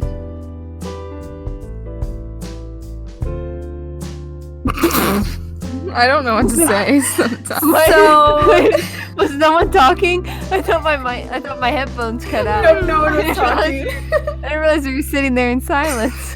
Oof. So, basically, once they get into the car, Bella's like, I just have one more question. And she's asking him about his mind reading. Like, is it just him who can read minds? How does it work? Basically, like all of that stuff. And can he hear anybody's mind? And he's like kind of hesitant to answer. And she's like, I thought we were past all the evasiveness. Mm-hmm. And so he basically tells her that it's kind of like a big roar, like he's in a big hall with a bunch of people until he tunes into one person. And he basically tries to ignore it throughout the day because he doesn't care about all the petty drama that teenagers have. And of course, yeah. The more familiar the voice is, or their mind voice, whatever you want to call it, the easier it is to pick up those voices, and the farther away he can hear them. But it's never more than a few miles, which that's crazy to think about, that he can hear people a few miles away. Yeah, I wouldn't have even thought like that's kind of a far distance for me to think about.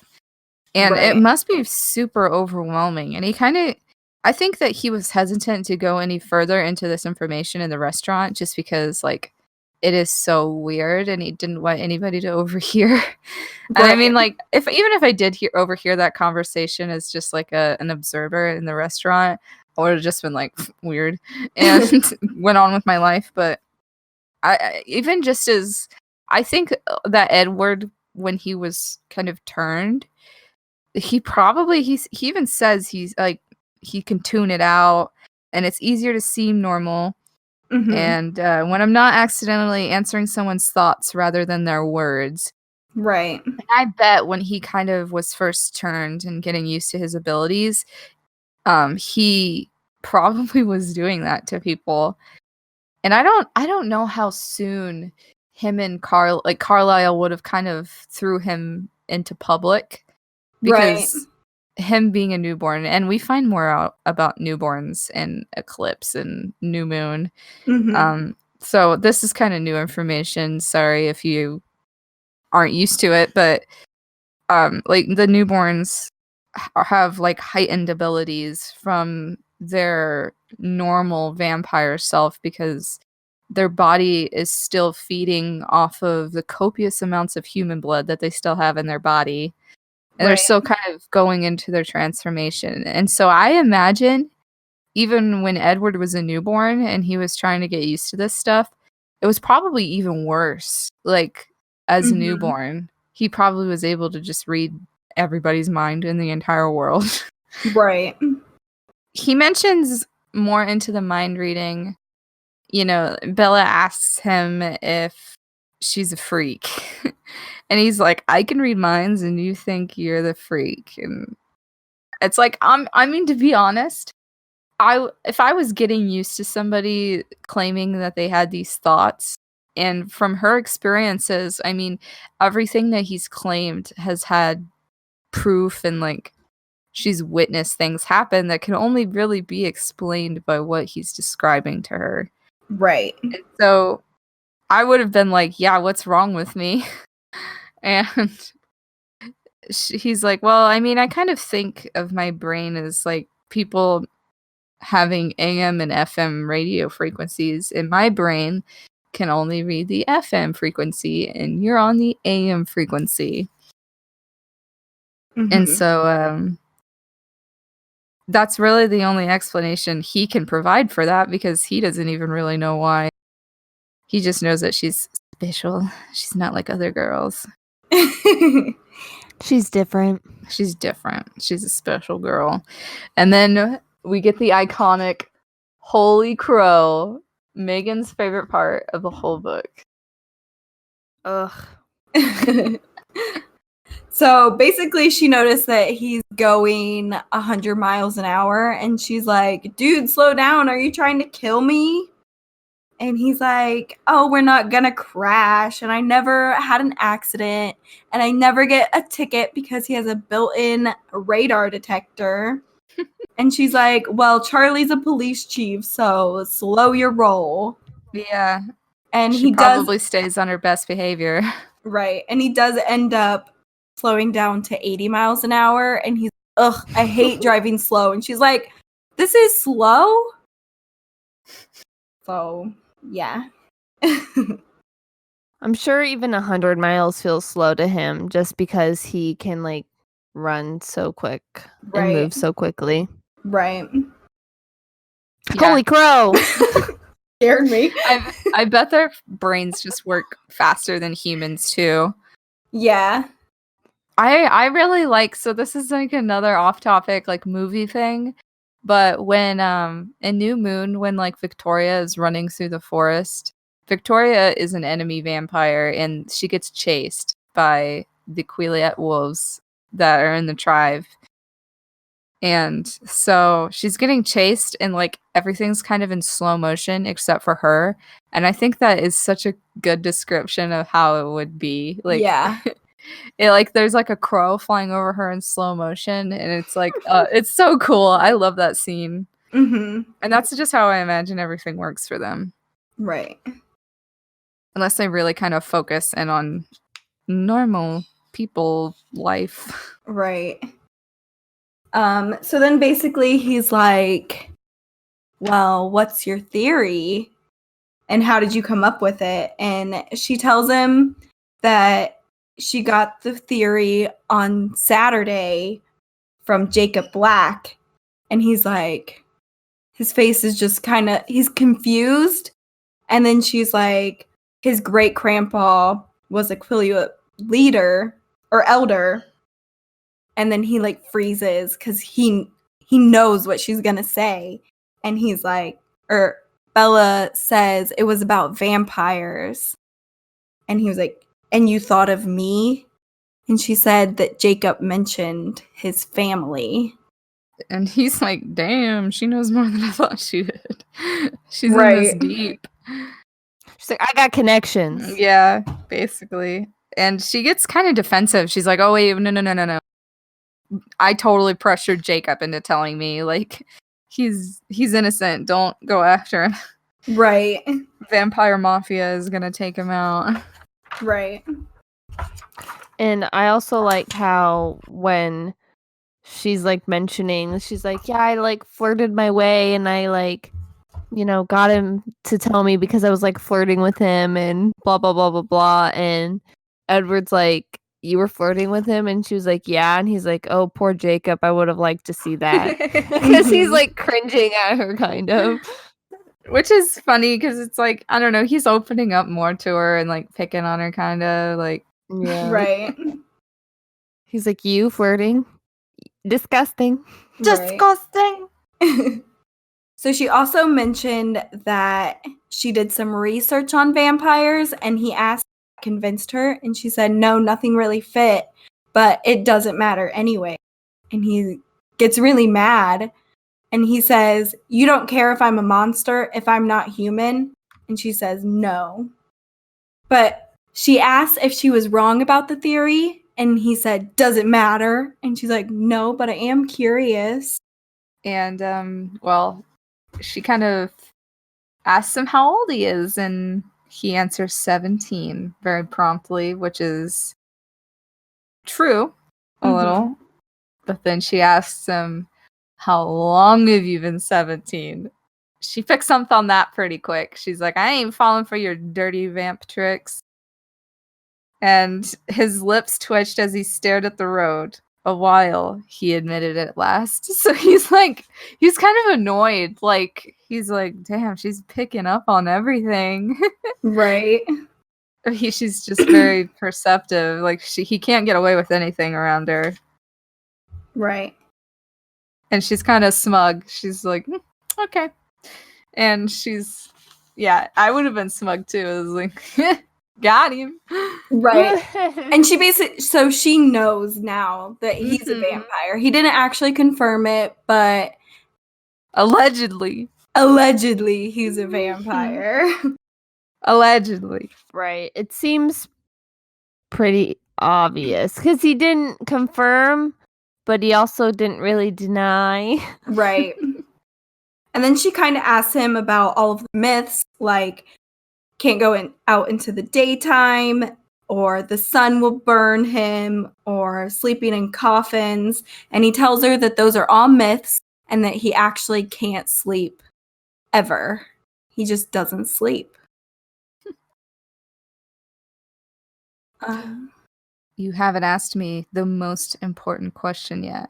Mm-hmm. And I think that like, even though he feels more comfortable to answer questions around her, he still kind of is like, I want her to be scared of me because I'm dangerous and I can hurt her, and he doesn't want to hurt her. Right. So, his diet. Yeah, if it was me and I was Bella, I would look at Edward and I'd say, "Do you want to suck my blood?" You just kick your ass out of there. I know. Rolling down the road. He'd be like, "Why are you a crackhead?" God damn it. Of all the girls that are different, it's this one and It's me. So, anyways, the diet. Yes. He's like, you didn't ask me the most important question. And she's like, oh, yeah, Jacob said something about that. He said that you weren't supposed to be dangerous. And so he says, well, the Quilliots have a long memory. So she takes that as a yes. And he says, or she asks him why they hunt animals and not people. And he says, I don't want to be a monster. And like, oh, he wants to be good. Mm-hmm. So then this is when she gets into the theory about his eyes, because she's like, but you're not hungry now. And he's like, how do you know that? And she's like, well, I had a theory about that. When your eyes are lighter, you're in a better mood. And when your eyes are black, you're in a grumpier mood. And men are normally grumpy when they're hungry. So that's how she put that together. Bella, you're on to something here. And he kind of is seeing Bella's observations as charming now, instead of kind of being taken by surprise and kind of feeling defensive of himself, and still feeling like he can trick her into thinking that he's just kind of strange and being able to kind of get away from her. Like, I think he just knows now, like, it's all over, dog. Like, right, he's accepting it. Uh-huh. And he went hunting with Emmett. He also mentions that he got home on Sunday, and she was like, well, why weren't you at school then? But he says that he was anxious to leave her, and she ends up admitting that she is anxious to be away from him too. And he's like, I don't want you to say that. Never say that. Or no, wait. Or he says, this is wrong. And she was like, hurt by that. Like, this is wrong for us to be together. And she was like, well, it's too late. I don't care if you're dangerous, if you're a vampire, it's too late. And he's like, never say that. He gets really mad at her, and she starts crying. The classic woman card. Right. But she mentioned, like, she hates crying, and she didn't notice that a tear escaped.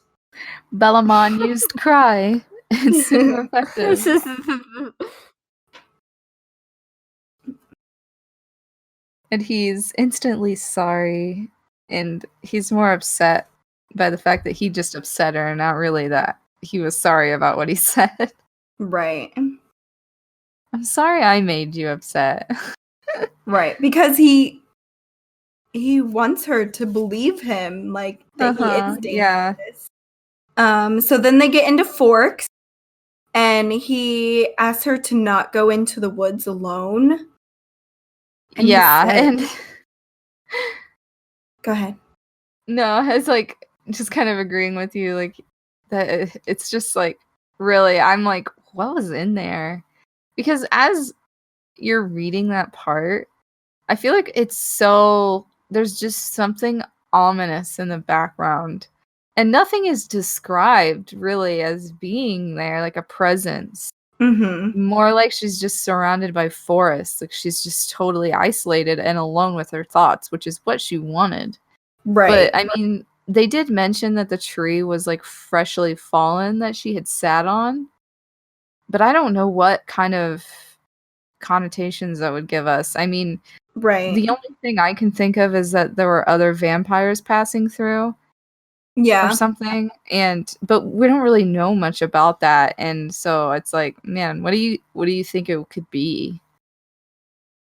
Right. I would definitely like think other vampires because like the Cullens are vegetarian, obviously, but there are a lot of vampires that aren't vegetarian and they could be wandering around at any time. Yeah. And obviously she smells great, so they're gonna suck her blood. It's a snake.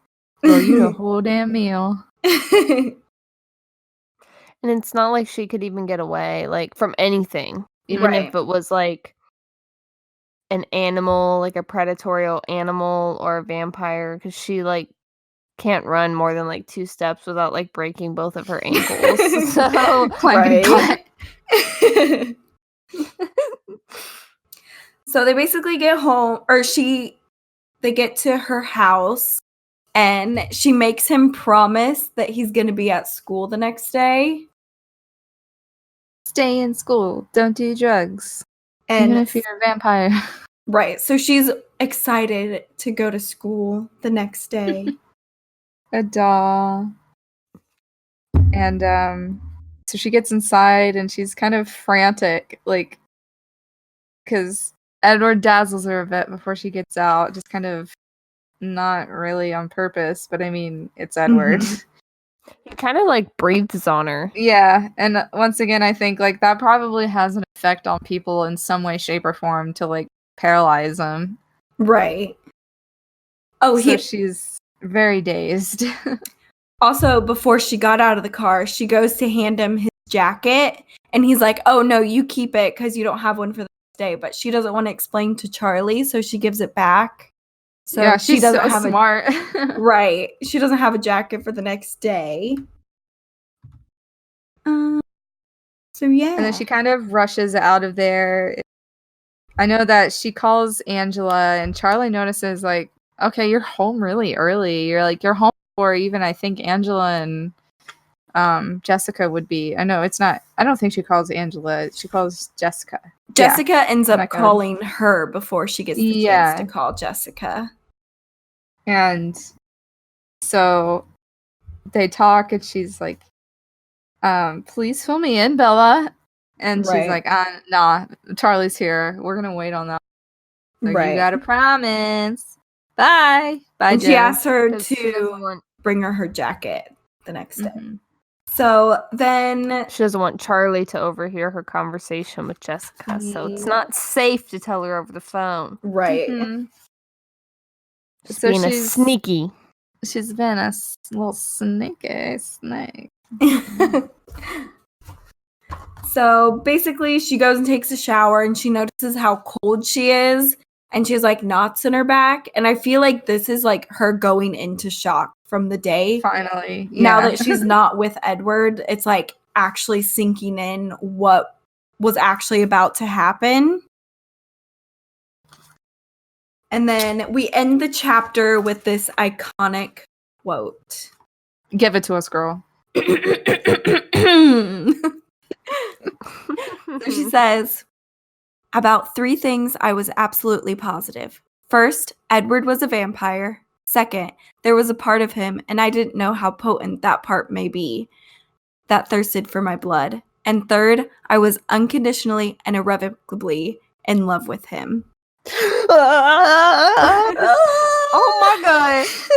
Bella's got a crush on Edward. Did that. Bella's got a crush on Edward. Well, not only is it like, I got a crush, she's like, I'm in love with him. Right. They haven't even... Daddy. This was their first date, basically. Yeah, right. Yeah. And she's in love. They in love. It's because he breathed on her. Yeah. Right? That was that love potion. I said he got his hot breath on me. Oh god. Oh god. So yeah, It'd be funny if he had like real stank breath. Like everything else is fine, but he just opens his mouth and it's like her eyebrows just burn off. Oh god. This is one flaw.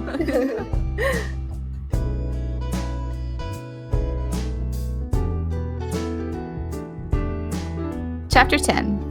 Interrogations. So Bella wakes up and she's not sure if last night was a dream or if it was real. But I mean, it was very real, but it was kind of similar to the dreams she's been having. Right. And she says she kind of was like clinging to the things she definitely knew were plausible, like the way that Edward smelled. It was like that was really like one of, yeah. Yeah, lavender and tea tree oil. And her not having a coat this morning reinforces the fact that it was real. Mm-hmm. One of these things is not like the others. Something's missing. It's my jacket. So she ends up rushing to get ready for school, and she's running a little bit late, and she walks out the door, and she almost runs in to Edward's car. He is there to pick her up for school. Oh! But he asked her, he says, "Do you want to ride with me?" He's always giving her a choice to say no. I even wrote that in my book too. I was like, Edward is very pro-choice. Like, he is more or less like, I'm the dangerous one here. You're going to be the one making the real choices. Like, right. And that's a theme that I would like for people to notice throughout the rest of the series is like, Edward 90% of the time gives Bella a choice in the matter. Right. And I like that about him. Yeah, me too. He's very pro-consent. Yes. He thinks consent is sexy. Consent is sexy. I. Edward is sexy. True. So as they're riding to school, she realizes that his family isn't in the car. And she's like, well, what about your family? And he's like, oh, Rose drove to school today.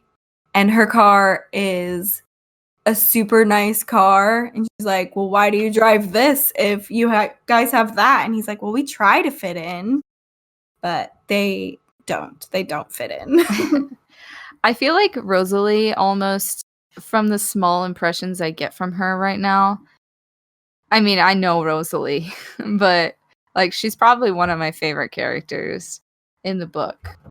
But I kind of get the feeling that Rosalie almost feels like she's kind of above humans. Like she's kind of above the whole charade. Mm-hmm. She doesn't really care about it as much as everybody else. Like she is very like she's with the pack, but she just doesn't care about the charade as much as everybody else does. Right. So she's all about the convertible, the red convertible life. Right. Right. He also kind of mentions that they kind of like luxurious things. Mm-hmm. And if you were a rich vampire, I don't know, you indulge. Like, you gonna be indulged. And it really wouldn't be that unheard of for Rosalie to be driving around in like it wasn't a Volkswagen like convertible. It was a BMW M3. That's what it was. It's not that surprising because like their dad's a doctor, right? So you'd assume he'd make decent money. So I wouldn't like really be like, oh, the beautiful girl, the most beautiful girl at the school is like driving around in this super nice car. I wouldn't be like that taken aback by it. Yeah, right. Even in our small school, that was kind of the case. Right. With the kids that had more money. Mm-hmm. And Jessica runs into them kind of walking up to school, and she's like, hi, you guys are even together this morning. Right. She's definitely wondering what's going on. And something here is not right, or something not normal. This is something weird's going on here. Right. And Bella like realizes, she's like, oh god, she's gonna ask me so many questions. And she's thinking like, what am I gonna tell her? And Edward asks her, what are you going to tell her? And she's like, I thought you couldn't read my mind. And he's like, what? And he's like, ah. So they're like in that joking around stage where she's in on the joke. And she definitely, like, she asked him to kind of use his talents on her. Right. He was like genuinely shocked when, like, Bella said, I thought you couldn't read my mind, because like he obviously didn't know that that's what she was thinking. Right. And so when she said that, he was kind of like, I can't. I'm sorry. And he does say, like, it's getting clear. So he is able to, like, read on her face what she's thinking, I think. Yeah, they have a bond, even just in the beginning. Right. And so she's like, well, what does she want to know? And he tells her, like, that Jess wants to know if they're secretly dating and how you like Edward. And she's like, well, what do I say? Teehee.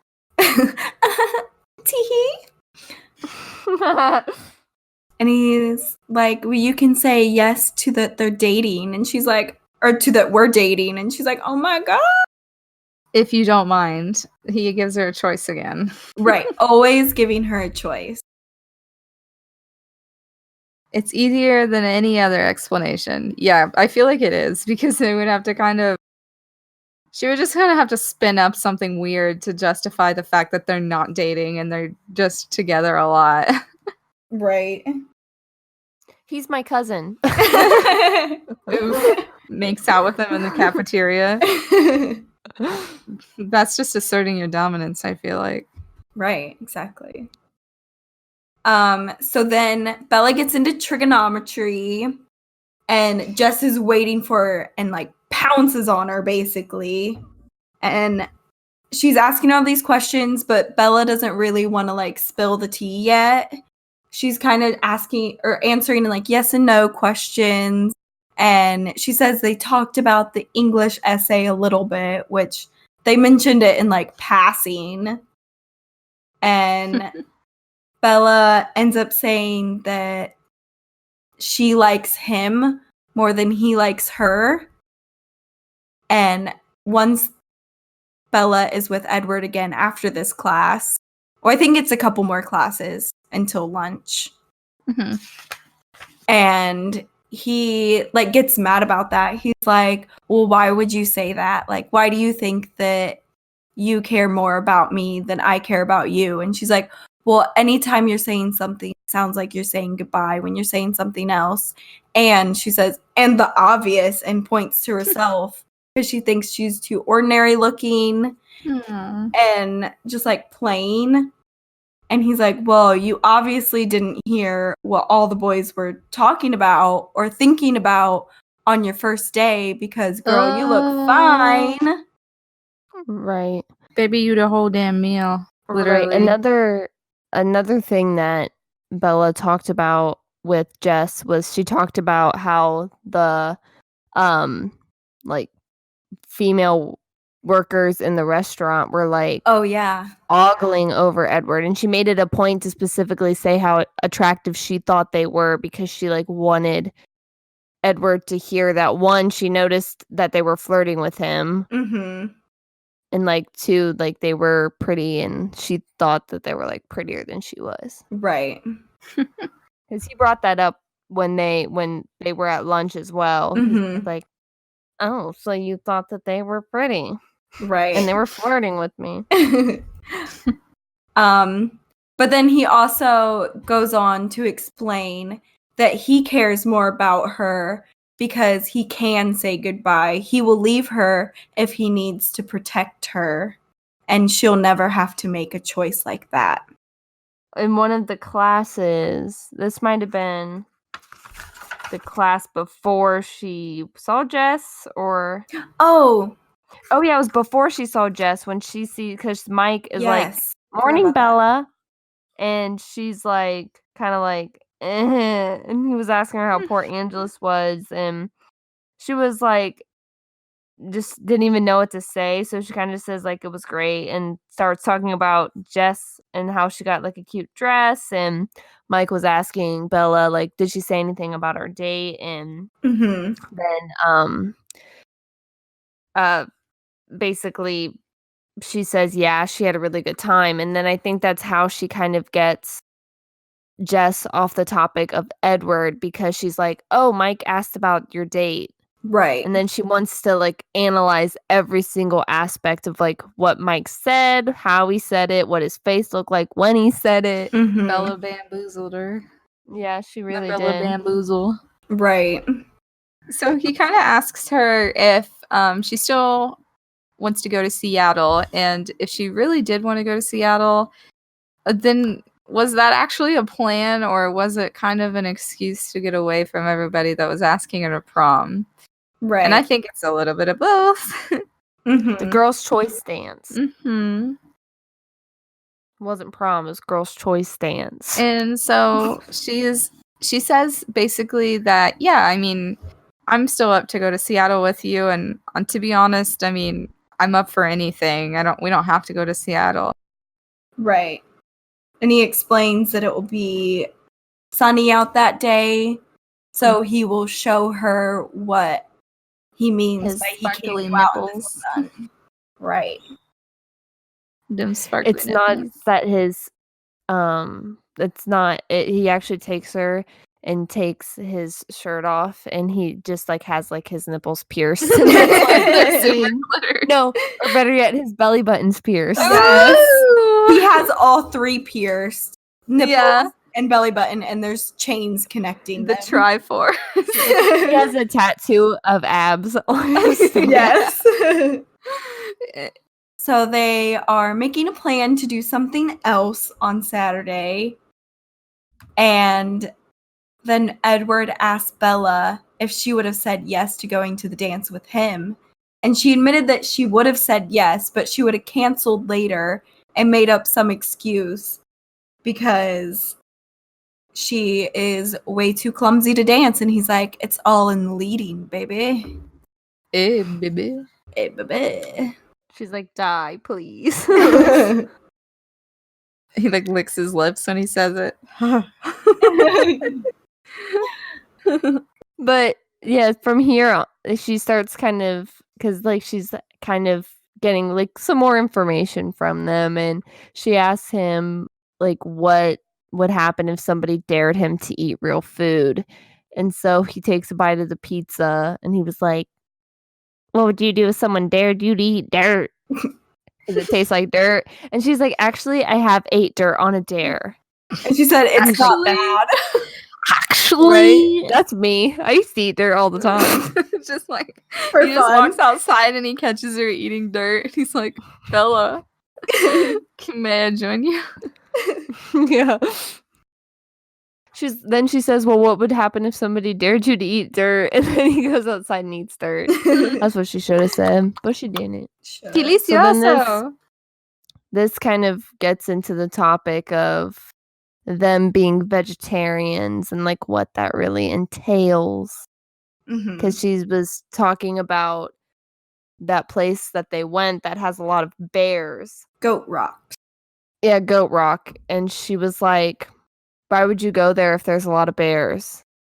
And he's kind of like, are you stupid? She thoroughly doesn't understand. Right. And it kind of finally starts to click. Like why they would go there for the bears. Right. And Edward also explains that Emmett is like a bear when he's hunting. And Bella asks him if he's like a bear too. And he says, no, he's more, or the others tell him that he's more like a mountain lion. And that he also prefers to hunt mountain lions as well. You know what's interesting about that? It's like the saying, you are what you eat. Oh, yeah. Yeah, I bet that's what she got it from. Yeah, I think that's what she did, because their favorite things to eat are what they hunt like. Right. Yeah, that makes sense. Interesting. I literally just thought of that. God, I'm so meta. What do you think that the other characters would eat, like Rosalie and Alice? Jeez, Jasper would eat something like I don't even know. Something like like an eagle. Someone with a bald stick eagle. up its ass. Yeah, he feeds on bald eagles. I feel like Alice, I don't know, she would have to eat like something that's more gentle. She could eat like deer, like yeah. I could see her liking to eat like deer. I was actually kind of thinking like deer. elk or something. Yeah. And then Rosalie would have to be something beautiful. What's a beautiful animal? I don't know. I'd have to look up what kind of animal. Well, and sometimes they travel pretty far, they said, to eat. So Right. What do you think, Kathy? What do you think? I'm trying to think. Like, I think that she probably would like something cat-like as well. Yeah. But at the same time, I just don't know. Like maybe like beautiful. Maybe like a leopard, like leopard print. She could eat owls. Yeah, she's just that would be like a juice box. But honestly, at the same time, a bag of Doritos. Yeah, it's kind of weird. But I feel like her and Emmett's relationship is so physical. Yeah, she would probably like to eat bear too. Like, I mean, there's like cougars. Oh, she could. Oh my god, she eats a cougar. She's a cougar. I would eat I'd eat raccoons. Yeah, same. I would feel really bad though. I couldn't eat raccoons. They're too cute. I know, I love raccoons too much. Yeah, I don't know. It's hard to think of what you would eat. Yeah, I don't know. I mean, deer would be the easiest. Like, they're all over the place. Like, Ohio, it would literally be like, Kenzie calls them rats on hooves. My brother Kenzie calls them rats on hooves because they're literally everywhere back in Ohio. Right. And I feel like they would just be really accessible. And I like to eat Taco Bell all the time. So accessibility I'm all about that. So, like, me, deer would kind of be like Taco Bell, maybe. Yeah. So then I wonder, like, if they could eat fish. Well, like, they don't eat anything. They drink their blood. Yeah, I feel like that just wouldn't be very practical. You would have to, like, drink a ton of fish's blood. Unless it's, like, an orca. Right. Like, it'd have to be, like, a whale. Dude, imagine. Like, it would just be Vampire Thanksgiving. Like, that's basically what it is. Like, they just invite everybody over for, like, Thanksgiving, and they just go to the ocean and catch a whale and eat it. Another part, Bella kind of asks Edward if hunting is something she'll be able to witness, and he's kind of like, "Are you crazy? But you're crazy." Which, he kind of tells her like, you need to like learn to be more afraid of things, right? Because she acts like relatively fearless to a lot of the stuff that he is like telling her. Which, I mean, it would probably be not such a good idea for her to witness them hunting. Because one, they probably are hunting. And kind of just the idea of, like, you would probably, if there was a human nearby, like, it'd probably be harder to, like, not want to eat the human instead of, like, the bear. Right. Especially with Bella smelling as good as she does to Edward. Like. She probably smells like a Big Mac. He just really likes her feet, like how they smell, and when she walks in, he's like, "Let me smell them." Yeah, like I think when she gets home, she even asks Charlie, like, "Oh, some kids were talking about going camping over at Goat Rocks," and Charlie's like, you know that place is like filled with bears, right? Yeah, that was like No, she didn't go home. She talks about how she mentioned it to Charlie. Yeah. Okay. Yeah, I was off. Yeah, that's how she knew there was a bunch of bears there, and that's why she kind of brings it up, because she's like, why would you go there if there's like a shit ton of bears there? Right. And he's like, we went there to eat the bears, you idiot. Right. And I think, like, this shows that I think Bella trusts Edward more than Edward trusts himself. Mm-hmm. Like, Edward is still scared to be around her a little bit, but Bella, like, she doesn't care. She doesn't think that he will hurt her. Like, and at the same time, I just feel like she doesn't really understand the extent of things. So I think they're kind of both right in that aspect. Is like, Bella knows that Edward, she knows his boundaries. Like, she has a pretty good sense of his capabilities. The main points of this chapter, I mean, it wasn't like super, because I feel like the Port Angeles chapter and the theory chapter are like the bigger chapters within. Well, even the scary stories.